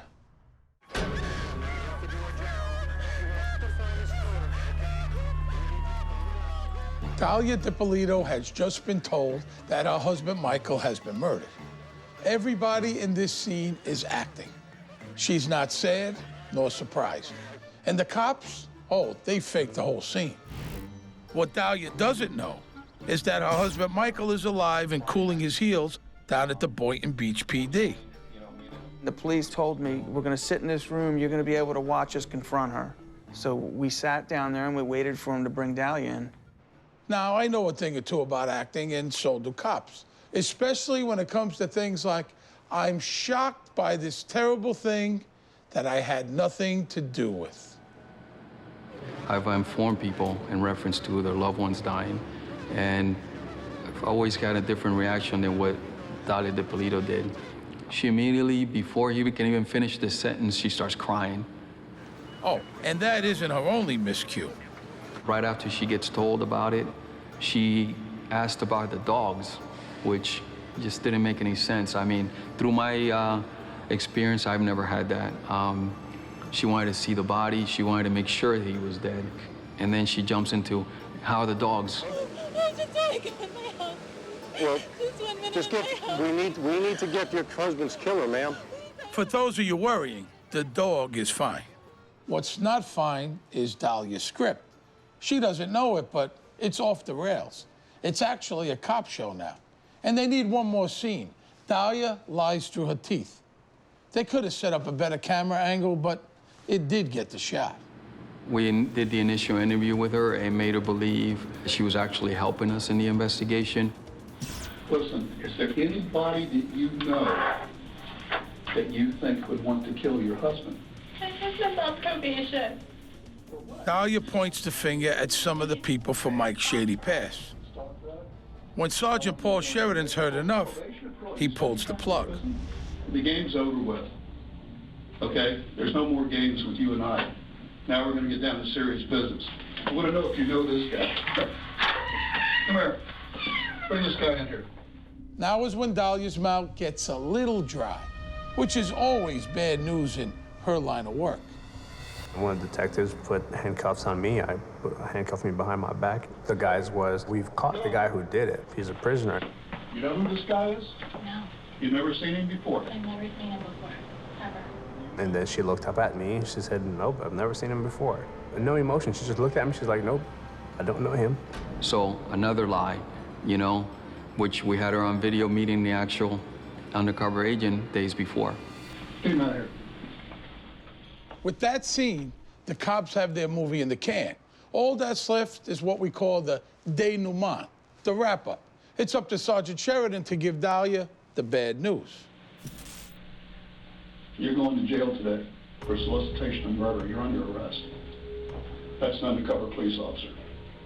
We filmed everything that you did, recorded everything that you did. You're going to jail for solicitation of first-degree murder of your husband. I didn't do anything. Did you hear what I just told you? I couldn't believe it was happening, but yet I completely believed it was happening. Tell me you didn't do anything? I didn't do anything. I want you to quit your acting and get this over with. You know what? Still refusing to admit the truth, our dangerous Dahlia is about to find out this is a completely different production than the $3 drama she thought she paid for. You sound like a fool right now denying this, because, like my partner just said, everything's on tape. She was just like telling us, you guys have been so nice to me, you know, I don't understand, you know, I would never do something like that. I don't want to give you guys a hard time, like you guys have been really nice to me, and I know you didn't have to take special considerations and things like that, and I appreciate it. She was very good at manipulating men. Even during our interview, when I talked to her, she even tried to, you know, manipulate us. What I decided was to let her listen to a portion of the actual meeting of her and the undercover agent to let her know this is really serious. Determined already. I'm positive, like 5,000% Charlotte. I'm sitting there saying to myself, I'm like, wow, like I didn't even kill him softly, make him go away painlessly. Like I got like, you know, make sure you kill. It was like kill him, yeah, with a gun, and she's like, yeah, okay. I thought I was always very nice to her, you know. That's what really surprised me. I also showed her some photos of when she met the undercover agent, and we have all this evidence. Be honest and tell the truth. Dahlia doesn't fess up. We go ahead and arrest her for solicitation of first-degree murder. No, please. Can you stand up? Stand up, please. Right after that, then we decided to tell her the truth, how her husband wasn't dead. And at one point, we actually bring her husband in front of the interview room and let her see that he was alive. Oh my God. He's alive. Come here, please. Come here. Mike, come here. Come here, please. Come here. Can't fix it. Why not? I'm sorry. I heard you. When I saw Dahlia do the fake crying and the tears and oh my God, you know, I had been watching her lie to me for 3-4 months. If I caught her with her hand in a cookie jar, she would swear to me my hand was not in the cookie jar and not give up. Dahlia called me from jail. Everybody wants to know why I took the call. I had to take the call. I just wanted to hear what she was going to say. I can't help you. Don't you understand what just happened? What they're saying is not true. How is that possible? Like, I'm sitting here. It's not true. It's not possible. You wouldn't even give me 2 minutes to talk to you, but it's not possible. What they are saying is not true. How can you believe that? I heard your voice. How can you believe it? So she's, you know, I didn't do this. How come you're not hiring me a lawyer? And I just couldn't believe that she kept coming and coming. I'm like, look, I said, you're caught. I didn't even get involved and you tried to kill me. I'm more like, you stole my money, you stole my house. I'm like, she's like, help me. And I said, I'll help you. I said, sign my house back over to me and I'll help you. You know what I'll do? You know what I'll do for you? Seriously? What? You sign my house back over to me. I'll help you, Mom. Give me my house back. That's it. That's it, what? I'll help you. So I don't have to go through the legal bullshit I have to go through already. What does that mean? It means sign my property back to me that you stole, basically. That's what you're thinking, and I didn't steal anything. All right, so listen. I'll have the papers sent over to you somehow. You'll sign them over to me, and then I will help your mother. Okay? I'm not signing anything.